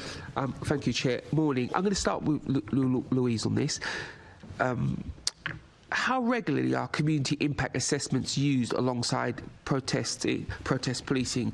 Are the details of these made publicly available by the Met? Thank you. So we have a department that does the community impact assessments for the community tensions in relation to OPROC. And they dial into a weekly Gold meeting and update us on what those community tensions are. And that forms part of our assessment alongside the intelligence, and we also invite community members to that meeting sometimes as well, and they receive the update. So it is a very important part of the public order planning, and I'm sure that if there was a request it would be made public, and I don't actually know whether it's published proactively or not, but I could come back and let you know about that. I don't say it because I don't know, it might not be helpful to do that. Who knows? I think it's something you might have to have a look at to see if you think it's helpful. Okay. When you have these assessments, how do you sort of address both sides? I remember myself being involved in something where somebody quite happily called me a coconut online, and I spoke to another politician and he didn't even know it was an offensive term. And so how do you avoid that sort of only hearing from the usual suspects and not being leaning one way or the other in that assessment? Yeah, so I think the assessment is done from a variety of different sources. I think they're looking at social media, speaking to community groups through the channels, and we have invested, and this isn't my area of extreme expertise, but I do know that the Met has really invested in the central engagement team to try and make our engagement networks more representative and more broad across London, so that we are hearing from the right groups of people, and they're a really important part of our command team in public order, so they're advising us and dialing into the meetings to say, we've been hearing from this community that they think you're policing this, in this way, so that we do have that full picture. Do you go back through them and make some explanation as to why you may have made the decision? Yeah. Okay, thank you. This is to everyone. POP's guidance states that if force is used during public order policing, this must be the minimum required to achieve a lawful objective. How do commanders and officers ensure they abide by this? So it's a kind of fundamental principle that we achieve the legitimate aim with the least intrusive means, and that is widely briefed and part of our training. And it kind of goes back to what I was saying about the graduated response. And we train our officers to engage first, you know, and give people several warnings, appeal to people before we take enforcement. However, you can't always be slow time. So we would always want that really controlled, graduated response where we appeal to them first, explain the consequences, and then go in and, in a really controlled way, make arrests if they're continuing to commit offences. But when you've got disorder, like we saw in the summer, then that isn't always possible, and officers need to... Actually, the safest way is to arrest those people more quickly and get them out of the crowd. So it does depend on, you know, what you've got in front of you, but the briefing point and the learning is that you use the least intrusive means to achieve the aim. I don't know if you want to come in on the training. Thank you, Chair. I'll come back to you in just a... Thank you for that. Nobody else wanted to come in on that. I'm going to take this opportunity before I go to other colleagues. We've been joined by a group of student journalists, welcome everybody, accredited by the National Council for the Training of Journalists and Kawasaki City Council. Welcome to all of you. Good to see you and thank you for coming. Today we're actually talking about public order policing, so you're very welcome. Thank you for joining us. Assembly Member Garbutt, did you want to come in after Lord Bailey's? Yes, please do. Thank you. This has been incredibly interesting so far. Just to pick up on that last comment, and this relates to the question I'd asked earlier, do you recognise that comment from the KC that we had, that there's a difference in the use of that graduated approach pre and post COVID is the time period she described, that she felt that officers did use that more graduated approach before the COVID, and post-COVID it seems to be that you move through those steps a lot quicker. I don't know if you recognise that. I think it's to do with the nature of the protests that we're dealing with since COVID. I don't think it's a change in our policy or in our training or in our position. It's actually to do with the nature of the protests that we're seeing since COVID. So, you know, huge amount of disruption on national infrastructure, on our roads, massive disruption caused to London. And so that requires a certain kind of response. You know, prolonged protests every week of huge numbers of people, up to hundreds of thousands of people marching through London, that requires a bespoke response. So I think it's more about the protest and the nature of the protest than a change in stance. There certainly hasn't been a change in, you know, we haven't written down we've changed our approach and we're doing it more quickly now. It's about, again, achieving the balancing of those rights. But in terms of like the big infrastructure one, obviously like Extinction Rebellion started disrupting, you know, had their first kind of major protest back in kind of 2018. So is it to do also with the fact that you're seeing the same protests more frequently and therefore you're responding more quickly? And like you described, the fact that they're the same it might be the same protest, but it's happening a lot, so you're taking a different approach, rather, if you get what I mean. Yeah, potentially it's about the cumulative impact as well. Yeah. Okay. Yeah, that's a good way of describing it. Yeah. I just want to talk quick. I think what you described earlier was really interesting about that simulation that you did with the community, and I think it's something that we could do as a committee. I think that sounds fascinating, listening to how you have to make the different decisions. Just putting that out there is something that we might be interested in doing. And I did want to pick up on how you communicate with community groups before protests, because I know you've mentioned it a couple of times that you've worked with them, but I have heard that sometimes the Met cancels meetings at the last minute or changes conditions, and I've heard this from kind of all sides, and how that sometimes does cause kind of tension between communities. And it's really good to hear you saying that you're changing the communications that you're doing outwardly. So I just wondered if what considerations are being given to the way that you work with the organisers, and if that's changed at all. Yeah, so we know that the best way to approach anything is to engage with the organisers. That is absolutely the safest way for us to deliver our plan and provide a proportionate policing response. Meetings get cancelled. I think I know specifically the meeting that, because it was in the media. I think that was around the time of Opnivet, and the command team were being pulled to something else and couldn't make the meeting. I think that where we can explain conditions in advance, that is absolutely to our benefit, because it means that we can publish those conditions, the wider community can plan their lives around the disruption. We can say to them, they're going to march from A to B, these roads will be closed, and it means that everybody in London knows that wants to look it up. Our blue light partners can plan how they're going to respond. So we would always advocate for conditions, for early engagement, and for conditions to be, where possible, pre-planned, so that everybody knows where they are. It is absolutely not a tactic to surprise people, or to kind of, covertly have a plan to do some conditions and then not do them, or to do them differently, because that doesn't work for anybody. It doesn't work for the protest organisers, and it doesn't work for us.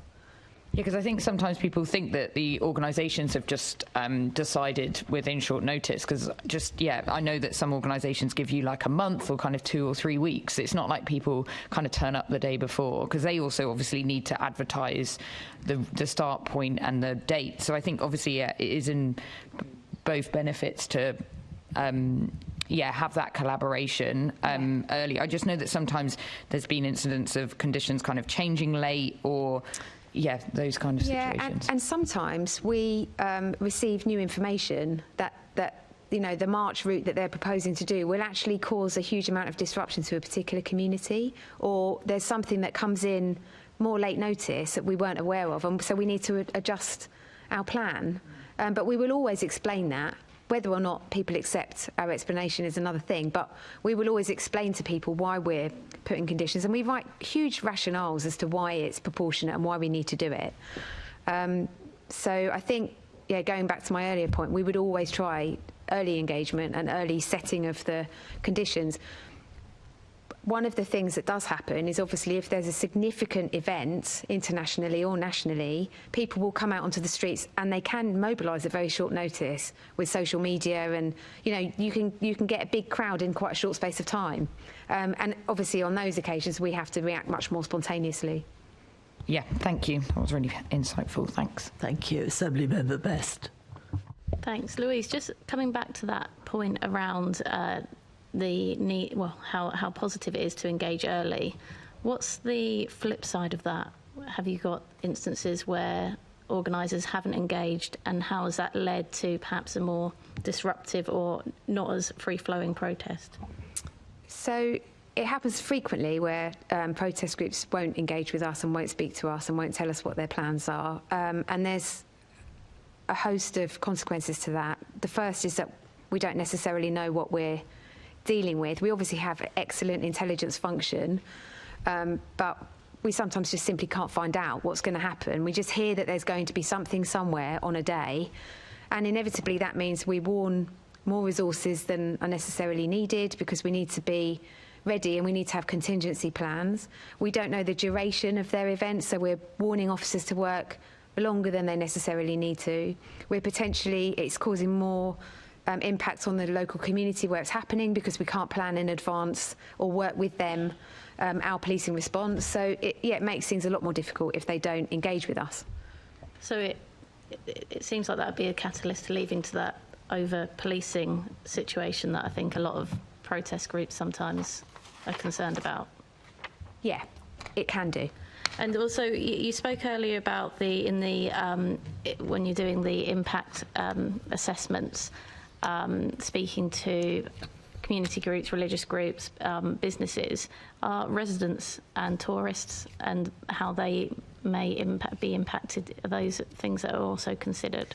Yeah, so we have, and we don't necessarily have all of these networks ourselves, but we have really good contacts with the business crime reduction partnerships and our neighbourhood teams, who do have access to big networks of people. So yes, local communities, absolutely, through the local authority as well, because we work in partnership with them to tell residents, particularly about road closures and things like that. With tourists, we would probably do that through the hotel. We have a network with the hotels, so if there's going to be a protest in Park Lane, for example, we would let all the hotels know, and then they can let their customers know. But do you consider the impact beforehand in terms of you know, perhaps you were talking about avoiding synagogues. Perhaps if there's, you know, an event going on for tourists, are you or a residential street has experienced a protest every weekend for the last year? Are you considering how that impacts them and how you can move it away? Yeah, absolutely. So we're well linked in with the neighbourhood policing teams across London, and they're feeding into us if there's issues locally with events. Even if they're not centrally owned, actually, we'll still work with them to try and help them to manage it differently, so it doesn't have such an impact. Thanks. And you touched on a few of these points earlier with Assemblymember Deval, but about looking at what makes a good communications strategy as a POPs commander. You spoke earlier about the distribution of leaflets, trying to let people know what is an offence, and the CCTV. Is there any other aspects that make a good communication strategy?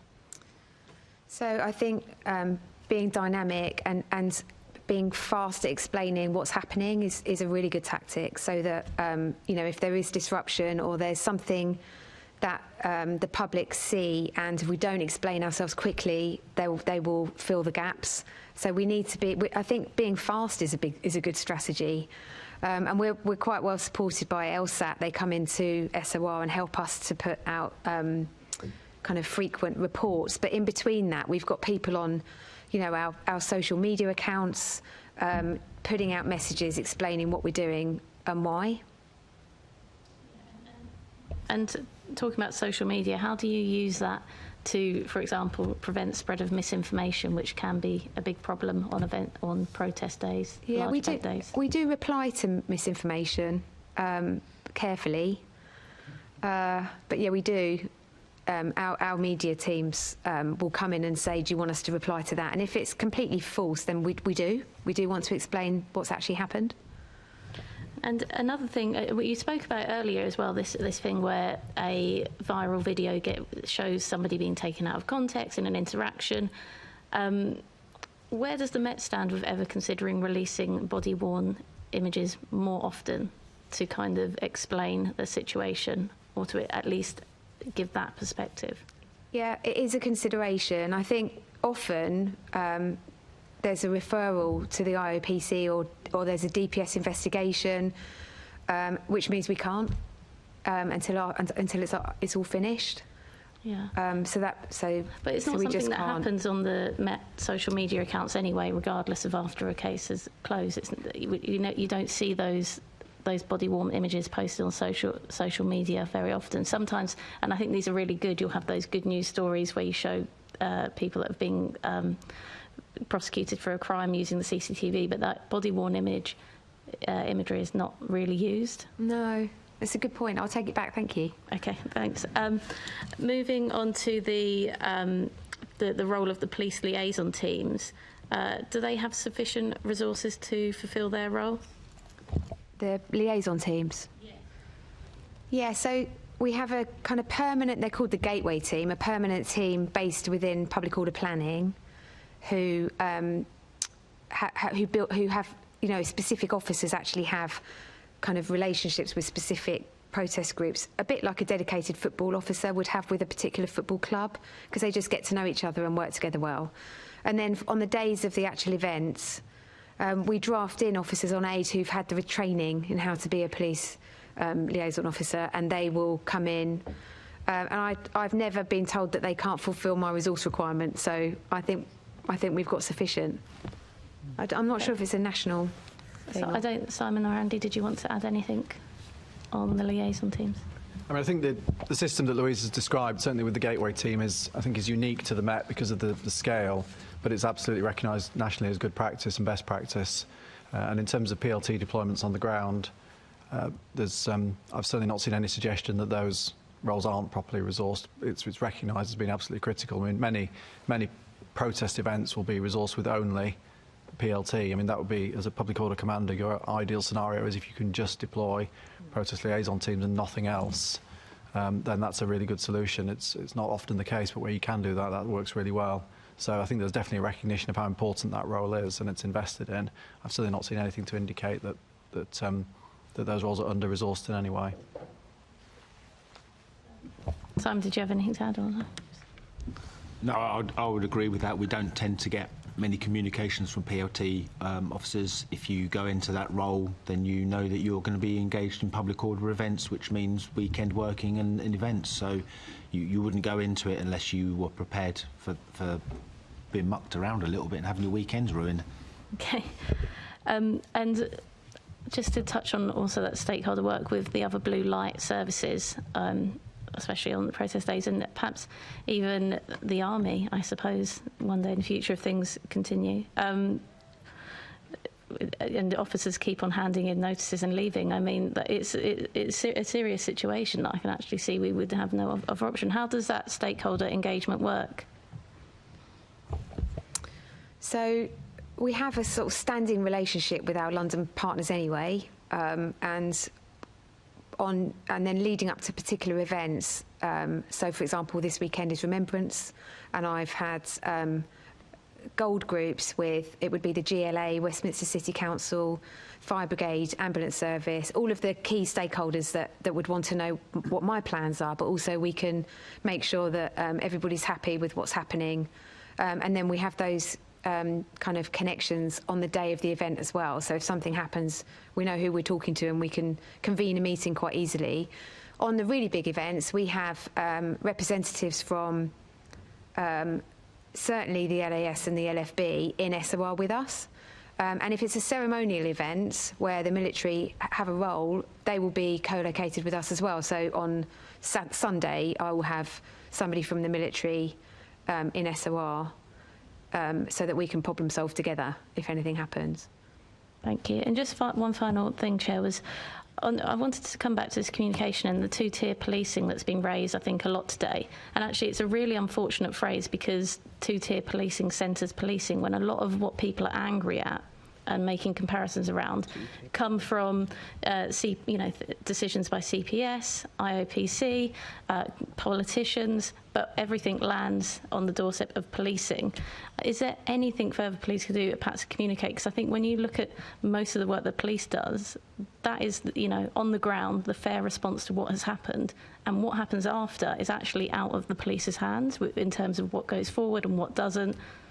Is there anything that can be done to explain the police's role instead of having to deal with, for want of a better word, all the crap that comes at the end of that decision without actually being the ones that made that decision? I think our Commissioner is really proactive, actually, at saying all of those things and challenging others. But I think ultimately the police are the visible ones. We're the ones that people see on the streets. We're the ones that people can watch a video because we're there. And therefore, it's easier for the public and for people to think that we're the ones that are responsible for the whole process, even though, as you rightly say, we do hand things and rely on others for the outcome. We could do more, but there's also a fine line between being proactive and looking defensive. I think that's something we really want to avoid as well. Yeah, I mean, that last point is well made. We know, as Assembly members, councillors, MPs, the public very rarely know the difference between the different layers, and that's exactly what this is. Going back to a previous comment, I know you've got somebody newish in your comms, and it has made a hell of a difference. It really has. So I'm pleased about that. Something else Assembly member Best brought up was the body-worn camera footage going out. I cannot recall how many times that I've spoken to Cressida Dick about this, the Commissioner about this, and the answer has always been, and I do understand it, although it's so frustrating, the IOPC may need that particular footage, and therefore it can't be put out. It is a shame, because I think sometimes when the public clip something to make it look like the police have done something horrific, it's only when that body-worn camera, the whole lot comes out, that you suddenly see it's a bigger issue. I think Manchester Airport was one of those occasions. So I have every sympathy with what Assemblymember Best is saying. I've been saying it, and Assemblymember Desai has been saying it for years on this committee. I'm now going over to Assemblymember Roberts. Thank you, Chair. One for Louise here. Just looking at the Home Office's strategic policing requirement, it states that London must have 75 police support units. Do you think that that's sufficient for the current public orders demands in the capital? Yes. Okay. I think, yeah, I was just trying to work out exactly where what the number applies to. It's our mobilisation plan. So that's about us being able to, how many PSUs we would need to mobilise in a time of extreme demand. Yeah. And yes, I do think that's enough. Okay, do you think they're sufficiently resourced? And if not, where do you think the gaps might be? As in the PSU sufficiently resourced. So that kind of boils back down to the training and having enough officers that want to be level 2 trained. We are, I was just looking up the number actually of officers. So our aspiration is to have 4,500 officers across the 3 ranks of constable, sergeant and inspector. And we're currently on 3,722. So we're not miles away from the target. And that mobilisation number that's given by the Home Office is obviously part of the national picture, so that we can mobilise and send a proportion of our asset to somebody else should they need it, as we saw with OpNavet. So it's a kind of national formula which we're part of. And I think that we do a lot of public order training. It's a big focus for us, and I think that we're doing okay in that sense. Excellent. Well, that answers one of my questions, which was going to be coming up next, so that's good. The other one I have is that the public orders training at level 2, do you think it's sufficient to meet the increasing demands and complexity, particularly around the increasing volume of legislation which is covering protest? So that is definitely a challenge, and we are talking at the moment actually about this because public order policing has become more complicated with the legislation and just the context. And we were spending most of our time training level 2 officers to do things like cordons and public order tactics, and we realised that we probably need to spend more time on the legislation and briefing, and we already do spend time explaining the legislation, and they get that training at their PPST training as well, the officer safety training. They receive inputs there as well about new legislation in policing. But yes, I think they can never really get enough, and I wish we could have more time with them to give them more of our input on legislation and our approach to things. We do the best with the time that we can have them for, because every time they come public order training, they're not policing their communities. And I think we've got that right, that balance. But yes, we are looking to give them more of an input. Excellent, thank you. Simon or Andy, do you have anything you wish to add? Just to note, I think that you mentioned the strategic policing requirement. I think for PSUs, level 2 PSUs, it's currently set at 297 nationally. And I think it's just worth noting that back in August, Saturday the 10th of August, there were 267 PSUs deployed in response to forces requests nationally. So just some reassurance, hopefully, that actually when the button is pressed, that actually works. It's not just a kind of dry policy that no one's ever tested and just hopes for the best. It absolutely works when it's required. Excellent, thank you. Simon? In terms of the actual numbers, 75 PSUs on paper may sound good, but I'm not so sure actually how many of those PSU trained officers are deployable for a variety of reasons. So should they be increased to have a greater resilience? I think that's certainly worth looking at. In terms of the training, I would agree in the actual tactics of cordons and public order tactics, but we get caught out, or our officers get caught out, by not knowing that Hamas is a prescribed terrorist organisation and public order legislation, and it then appears on social media. So, there should be more training. I think that's been accepted around the legislation side of things, but there is a perceived lack of training across the board, not specific to public order. Officers should have training days built into their shift patterns, but they're gone because of operational demands. So the training is limited to their PPST, which is not that often, to their refresher training at Gravesend, which is not that often.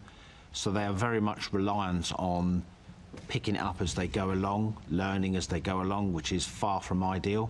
So there should be more training, and I would agree that you can't be overtrained, certainly for something like this. Yeah. Thank you. Yes, of course. Just to add to that, one of the things that we do is obviously make sure that our briefings to officers before events and on the day of events includes any changes in legislation. And we really place a huge amount of emphasis on the content of the briefing to make sure that our officers are going out understanding what it is that they're policing as far as we know from the intelligence, and that they know what our approach is and what we're asking them to do. So we have, you know, as a gold commander, I would be briefing my command team, but then each bronze commander will take their serial supervisors and brief them in person, and they in turn will, you know, cascade that briefing down to every officer. And we go to great lengths to make sure that those briefings are happening. We'll go out on the ground and question individual officers. Did you receive a briefing today? What are we doing about this? And check their understanding, because, you know, we can't cover it all in the training. The protest picture changes regularly, the focus changes frequently, and so a good way to make sure that our officers are kept up to speed is through the briefing. Excellent. Thank you. Thank you, Chair. Thank you, Assembly Member Lord Bailey. Is the Met still working with football clubs? How many? Sorry. Microphone, Sean. Sorry. Thank you. Is the Met still working with football clubs on the Enable project related to policing of football matches? Has the Met implemented any of the project's findings? We are. So the Met Police is working with Op-Enable and basically replacing serials of officers with fewer specially trained football spotters. And it's really well embedded, and it's one of the 4 pillars of our Met Police football strategy. Last season, we saved £335,000 in costs, and we anticipate greater savings next year.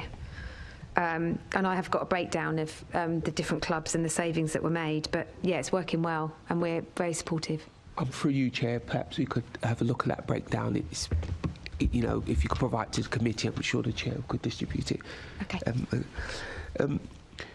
Across the 23-24 Football League season, policing football matches cost the Met £23.9 million, but the Met only recovers 10% of the costs of this. Should London clubs be contributing more, and how would this cost be distributed? Football does cost the Met a huge amount of money, and we can only recoup the cost for the officers that are deployed in and around the stadium. So if we put 30 PSUs of cops at Wembley for a high-risk game, we can only recoup the cost of the officers that are actually on the concourse or inside the stadium. And we all know that lots of the crime and disorder and violence occurs streets away, sometimes, you know, a mile away, sometimes miles and miles away when they meet on the on the tube or on the trains prior to the game. And we can't recoup any of those costs, and it will be the same for all the other police forces and BTP. That is really difficult. The Zone X and the grey space conversations have meant that the local authority and the stadiums take more responsibility for crowd safety further out of the stadium on the kind of walking routes into the stadium. But, you know, looking at the stuff that I've policed over the last year, the Champions League final, the Euros, we use a huge amount of police resource based on the threat, risk and harm assessment of those matches, and it does cost the taxpayer a lot of money. Do you think you should be able to recruit that? I'm not a fan. I think football supporters pay taxes. Football contributes an enormous sum to the country's bottom line. The clubs, they pay tax elsewhere. Yeah. I'm not a fan of that. But do you think you would like to, as the Met, to recover some of that cost? So, I mean, that would be a legislative change, yeah. And we would apply the legislation and wait for the outcome. We're waiting for the Martin's Law to come through to see how that helps, because that places more obligation on venues and organisers to protect the attendees against terrorism. And we obviously, a large proportion of the resources that we allocate to stadiums and concerts and other events is protective security.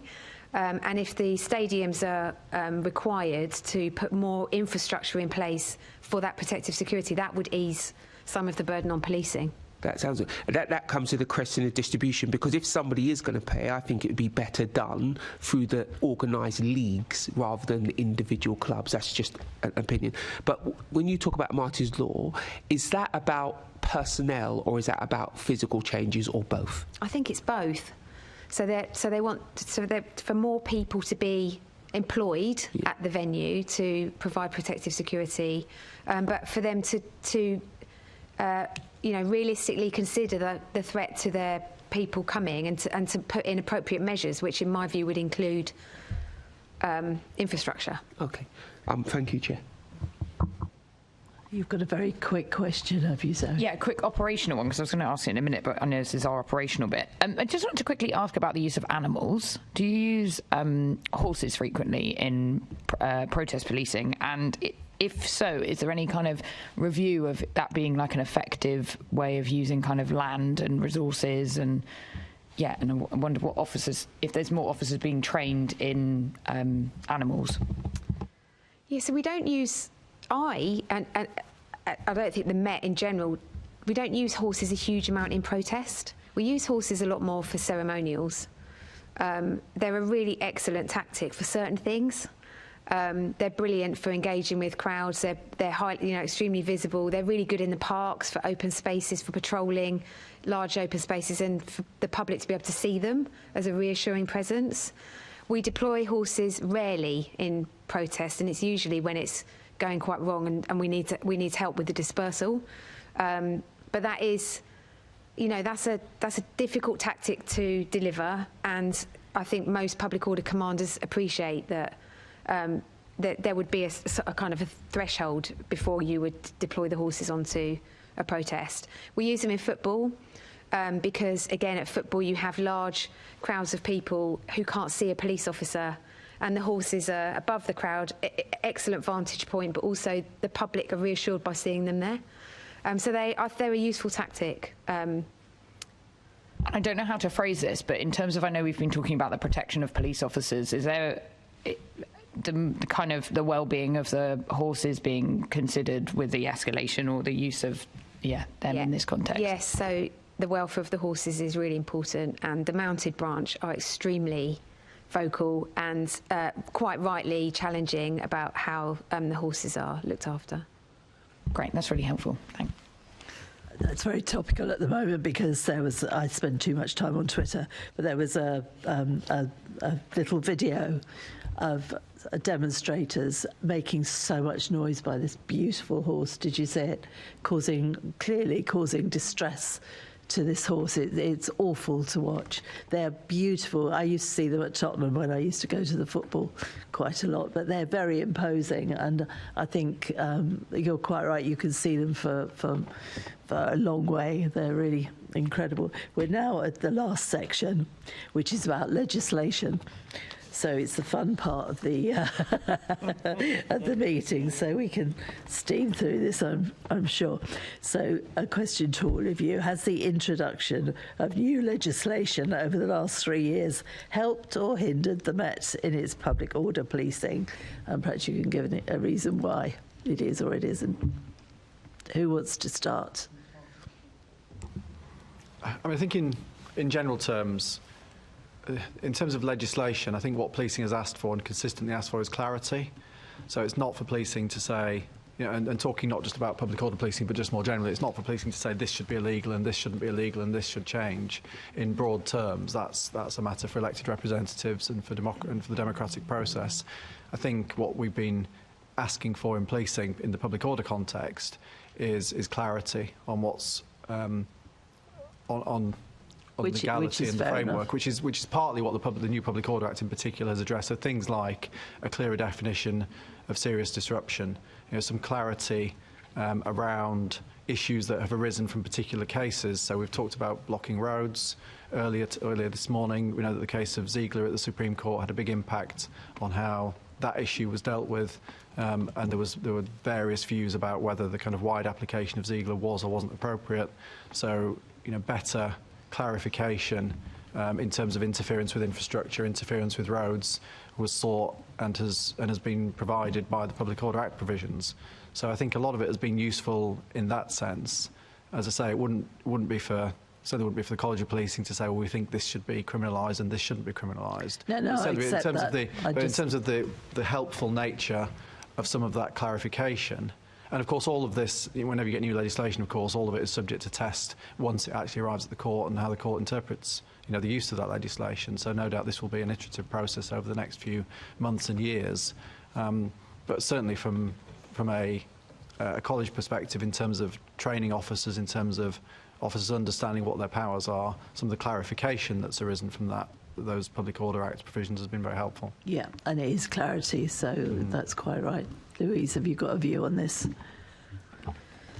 I mean, I agree with what Andy just said about the clarity. Definitely, applying legislation practically is so much easier if you're exactly, clear about the legislation in the first place.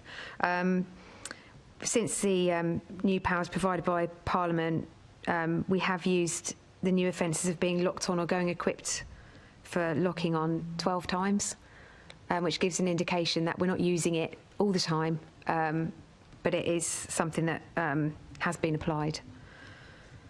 Good. Okay. And from your point of view, Simon, with officers, has it made it easier for them to, for anything from people with masks on or parking a pink boat in the middle of Oxford Circus, things like that?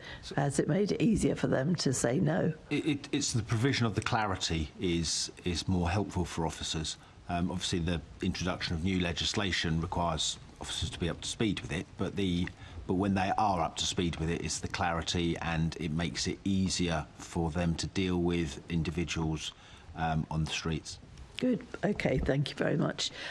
Zoe, I have got you coming in under this. Do you still want to come in? I was down for 18 just to ask the next right. one. Yeah. Okay. Is that okay? Yes. And I know we've touched on this a bit because it goes back to some of the communication with organisations and the time period of giving the notice period. So currently, the groups are required to give 6 days notice. And it was just to gather people's opinion on that length of time, because in our previous committee we heard that organisations like Amnesty thought the arrangements were fine, and Liberty echoed some of what the other panellists had said, that they thought that it didn't need to be extended, but it was just a question on how that 6 days works for you. I know often, as I said before, people use 2 or 3 weeks or a month anyway, so yeah. Yeah, that's right. I think also it only applies to processions. So the 6 days notice, if I'm honest, isn't massively helpful or unhelpful.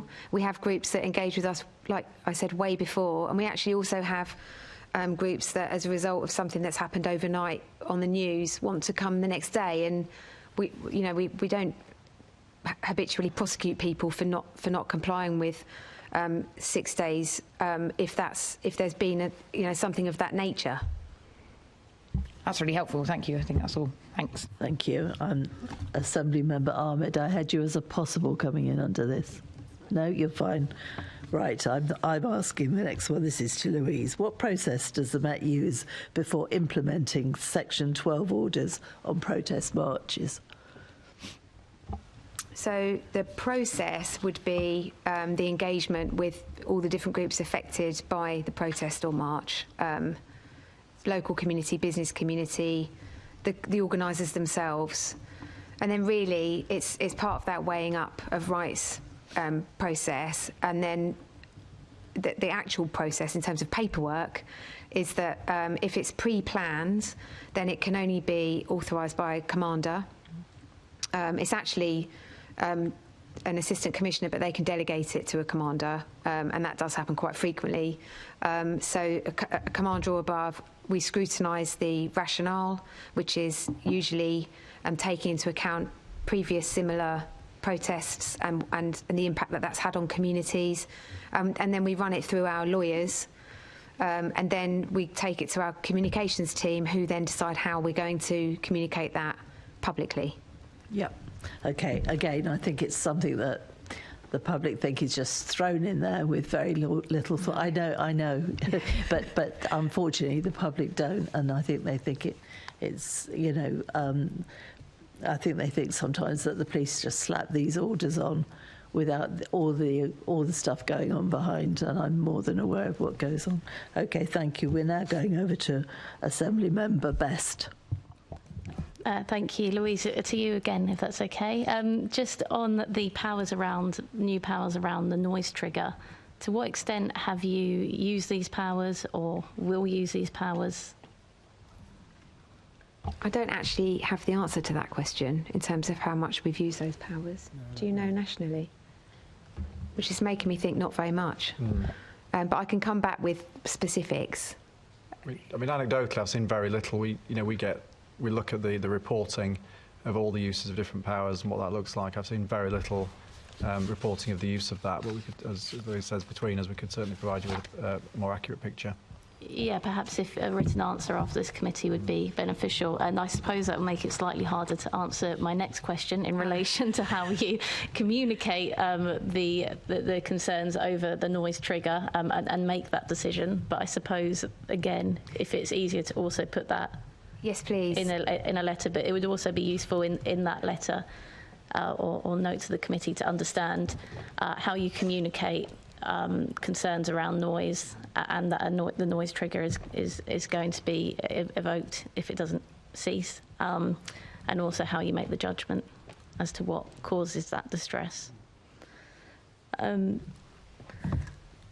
The second question I wanted to ask was around the removal of the legal test around the knowingly committing an offence or contravening a condition, as opposed to moving to the ought to have known. How has that change? What effects has that change had, and how do you communicate that? So what that's done is kind of taken the burden of proof to be slightly less. And it is extremely challenging at times if you have a large protest group and they're noisy and vociferous as they can be on a protest, to communicate with them. And if you're applying conditions and you have to prove that they knew what the conditions were, that's obviously a higher threshold than what we have now. What I would say is that we still make every effort always to communicate the conditions to everybody. We deploy officers on a one-to-one basis to explain to people that are breaching conditions, because it's quite rare that you have a large number of people all breaching the conditions at the same time, and that as a commander you would make the decision to try and arrest them all. You would only do that if it was causing such significant disruption or violence or damage to property that you had to. But actually, if you have a smaller number of people breaching the conditions, and that is causing proportionately enough of an issue, then you will communicate with them, and we will go to every effort to make sure that we're having that conversation and explaining what we're doing. So I imagine, even though obviously the powers are now there on the ought to have known, the first conversation is letting people know. Absolutely. In the first instance. Yeah, and that's why we do all the pre-event engagement and the leaflets and the social media announcements and the messages through the organisers, to make sure that people do absolutely know what those conditions are. Does that create the chance, though, for somebody to perhaps be arrested without that warning, when others normally would expect a warning still? Or do you think, because an officer reasonably can now arrest in the first instance without that conversation, and I suppose we were talking earlier again, and to use the phrase again, two-tier policing, it is these situations that you see on social media when somebody perhaps has been arrested in the first instance, when I know and you know in most cases that there would be a quiet word first. I mean, in terms of it might be helpful if I chip in terms of the college guidance and training on this point, we recognise the change. I think the change has been useful. The previous threshold of proving that somebody knew was quite difficult in practical terms. We certainly had cases of people where there was body-worn video of them being told and said, well, and those people said, well, I couldn't hear, or they were found with the leaflet in their hand and said, well, I hadn't read it. So I think the ought to have known test feels to us more reasonable, but certainly all of our training and guidance very much emphasises that in terms of just in terms of good practice and procedural justice, that it's important that everything that can possibly and reasonably be done to explain to that person is done, and that we can evidence that. So it's certainly not the case that there's been any significant change in the way officers are trained, that they must take all reasonable steps to get that message across to people, because officers are still required to act in a way that's proportionate and reasonable. So it hasn't. I don't think it's fundamentally changed what we're asking officers to do. It's just in terms of the practical sense of actually being able to demonstrate that to a court, if it gets to that point, has just shifted. And what I found with these protests as well is that obviously we talked earlier about the use of social media and viral videos, and so obviously with so many people gathered, you tend to have lots of people out with their phones recording what's happening with the officers. And I find it really frustrating. As the public, we have a civic duty to help officers, and it certainly is an offence to obstruct a police officer. And why are people that are clearly obstructing what the police officer is trying to do with the person who has perhaps caused an offence, why is that person never arrested, never spoken to, or at least it comes across that people are able to intervene in these situations, raise the tempo, make things difficult for officers without any fallback for them? That's a good question. I think there is. I think officers accept that there's going to be a really, really high degree of scrutiny. I think you would probably find different. If you looked internationally, you would find a very different experience sometimes when people are videoing officers in that way. But I think we are actually. I think they shouldn't. Despite to be clear, it's making their job unworkable in many instances, especially at these protests. And I think that comes back to Simon's point earlier about the increasingly complex and challenging nature of policing, which is certainly for the constable on the ground, it is certainly a much more challenging job than it was when I joined. Certainly with social media and everybody seemingly videoing what's going on. But I think fundamentally, we're proud to be part of a system where we are open and transparent, and we are subject to public scrutiny, and we welcome that public scrutiny. So I don't think we would ever seek to shift away from that, accepting that it does make it more complex when at every incident everyone's filming you. But I think it's a fact of life in the public service in the public domain, unfortunately. Thank you. Assemblymember Ahmed. Thank you, Chair. This is a question for Louise. Louise, the maximum penalty is 10 years for the new offence of public nuisance. Do you think that the guidance for what constitutes this offence is clear? And also, just to save time, if you could also, in your answer, just let us know how the Met decides whether to use the new offence of public nuisance during its public order duties. I mean, certainly on the guidance. Do you mind if I let absolutely, please do. Thank you. I mean, certainly on the guidance point, I think the recognition of public nuisance can vary hugely in its scope and in terms of its severity, which is, instinctively 10 years sounds like a quite punitive, severe sentence, doesn't it? But when you consider the severity of what public nuisance might be in terms of, really serious long-term disruption that could put people's lives at risk. When we're talking about that kind of some of the interference with people's lives that we've seen, whether that's roads, airports, or whatever. So I think we've, in terms of the guidance, I think it has to recognise that the scope is really wide, but the sentence is a really kind of good indicator in that this is a serious offence. So it's not about minor irritations to life, to day-to-day life, and our guidance continues to emphasise that this still has to be considered in the context of people's rights, people's rights to go about their daily lives. So we're not seeking to criminalise protest in particular or behaviour generally. You know, that is a minor irritation or is minor in its nature. And I think the guidance is clear on that. Thank you. And did you want to address the other part of that about how you actually decide whether to use that new offence or not? And I think just going back to what you said about it being, you know, perhaps perceived as a minor irritation, the word nuisance I think wasn't helpful in the legislation. Obviously, nothing we can do about that now. But just, you know, how do you make those decisions? I mean, Louise referred earlier to the national decision-making model, which is trained to all of our public order officers and public order commanders. It's fundamental to how officers make their decision. I suppose I probably wouldn't differentiate it from all the other, the huge range of legal provisions that are available to officers. It is it's a complex landscape for police officers. Not just in the protest and public order context, but just in their day-to-day duties. So they are regularly, considering a whole range of different legal powers that are available to them and deciding how to implement those. And I think, there are 150 plus thousand officers in the country with millions and millions of interactions every day. And I think in the vast majority of those, they're taking an approach that is reasonable and proportionate, bearing in mind our previous conversation that if they're not, then it will be over social media for everyone to see. The fact that that most of those interactions in the public space probably are filmed and we never see them, because overwhelmingly officers are making good decisions based on what's in front of them, and that's what they're trained to do and that's what they're expected to do. And I don't think this will be any different. Right, thank you. My next question, I'll let the three of you decide who's the best person to answer this.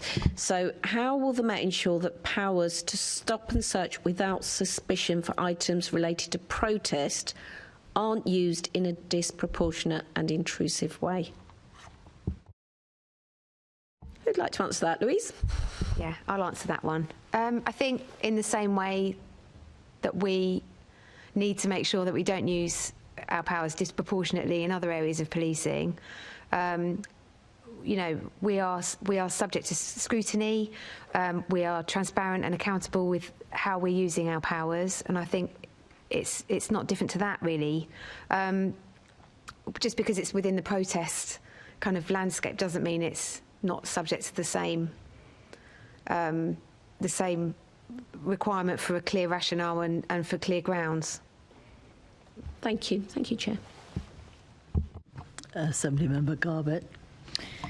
I want to ask about serious disruption prevention orders, and just to ask how do or will the Met monitor their use to ensure this complies with human rights obligations? So we haven't yet made any applications, and we haven't needed to make use of them. If we were to make an application for one of these orders, then we would carefully consider how to communicate it. But at the moment, we haven't done. That's good to know, because I think there's lots of concerns about them, as I'm sure you're aware. Things like during the debate of the Public Order Bill, SNP MP Stuart MacDonald called the serious disruption prevention orders Kafkaesque and threatens an unjustified infringement on the right to protest of huge numbers of people. And Stopwatch, who I met with recently, have also recently done a report that says that they're concerned about, was this necessary as an additional order for the Met to use. So yeah, I get that. I'm just sharing those concerns, and yeah, what kind of conditions that you'll consider to use one, I guess. I think, as with everything, there would be a threshold that would need to be met for us to say that it was proportionate and necessary, and we would apply the kind of human rights considerations to that as we would to any other restriction on somebody's freedoms.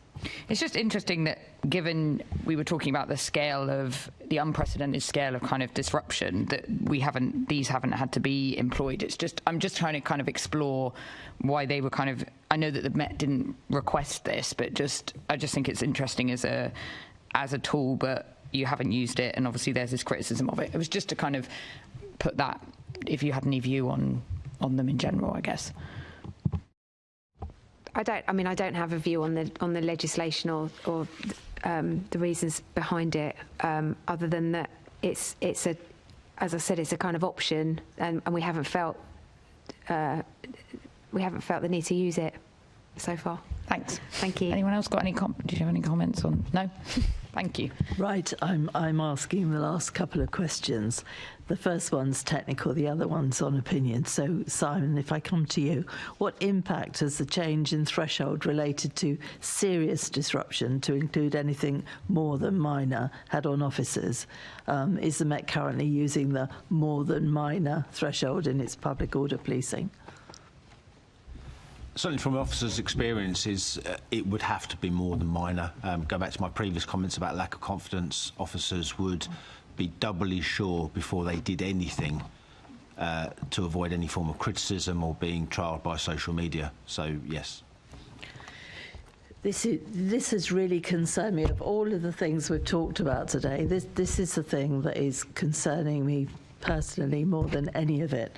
The new legislation has been brought in to bring in clarity to make it easier for police officers to arrest some of the things that we see that we think people should be arrested for, because clearly they're breaking the law. I also understand, Simon, if you're saying that police officers don't have the confidence to go in, that puts us in a very difficult and serious position, quite frankly, because you've got the new tools there, but equally we have to support these officers if they don't have the confidence to go in and arrest. Simon, from your point of view, looking after officers, if you like, from the union, what do you think could happen to give them more confidence? What do you think could change? Because it's important to absolutely everybody that we've got a really functioning police force. And quite frankly, if officers are becoming more and more frightened to go in, I mean, is some of that born of the fact that lots of them are new? Because obviously we've had a massive new intake. Is it because they're just not supported? What is it that we could do, or any of us could help with, to give those officers more confidence? So I think there's various aspects to this. Obviously, trial by social media has its benefits. It also has such significant negativity surrounding policing. It seems to be topical and has been for some time to devote time, effort and energy into goading police officers and portraying us to be something that in reality we're not. I know we've had some bad cases recently, and I don't excuse those at all, but not every police officer is like that.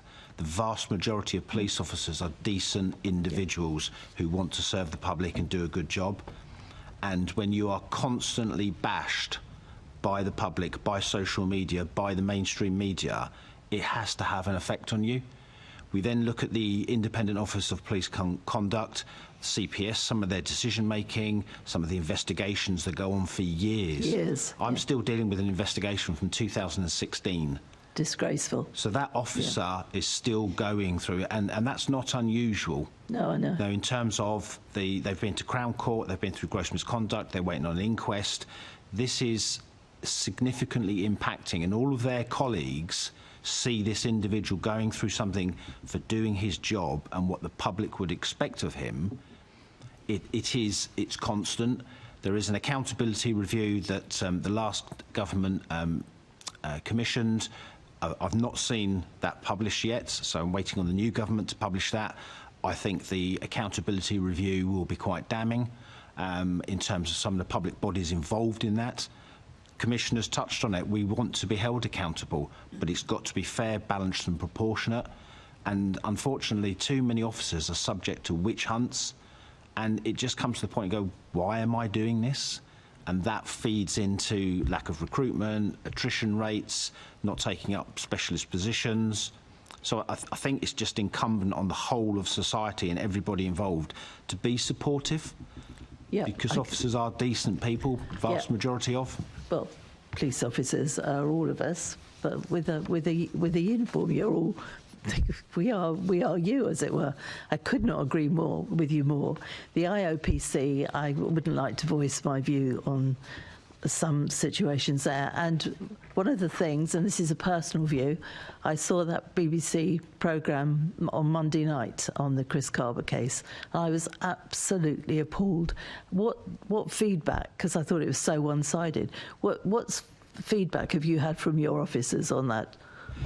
So we had communications with the Met when we knew the programme was going to be aired. The Met and ourselves stand shoulder to shoulder with this, and we share exactly the same views. It would be too early for me to comment, but obviously the programme is going to be looked at from PFEW, because it doesn't just affect Met. I know it was a Met case, but it's across the board. So what those findings and advice we get back in relation to that will dictate what we do next. But we share the Met's views with that programme. Yeah, absolutely appalling. Well, it's been really interesting today. Thank you so much. We really appreciate your input. We certainly appreciate police officers coming to see us, because we have had problems getting the Met to come and talk to us. But we want to find out what you're doing, because we're only asking questions, and the public deserve to hear your answers. So thank you. So I would like to officially thank our guests for attending this morning and for their answers to our questions. Can I ask the committee to note the report and the discussion? Thank you. Can we also delegate authority to me as chairman in consultation with party group lead members to agree any output arising from the meeting? Thank you. Can I ask the committee to note its work programme for 24-25 Assembly year?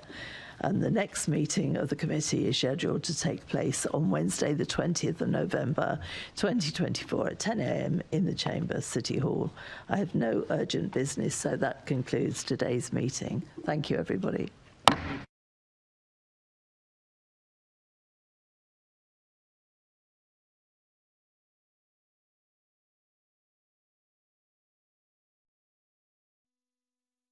This is the broadcast from City Hall, the home of the Greater London Authority. Please stand by.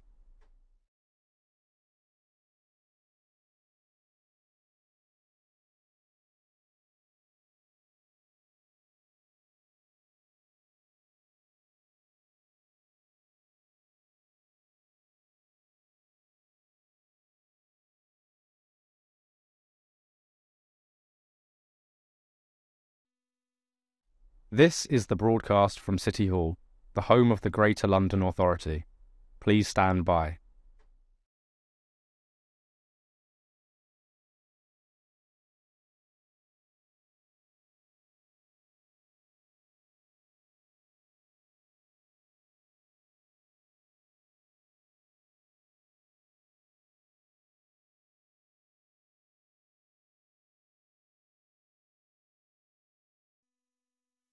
This is the broadcast from City Hall, the home of the Greater London Authority.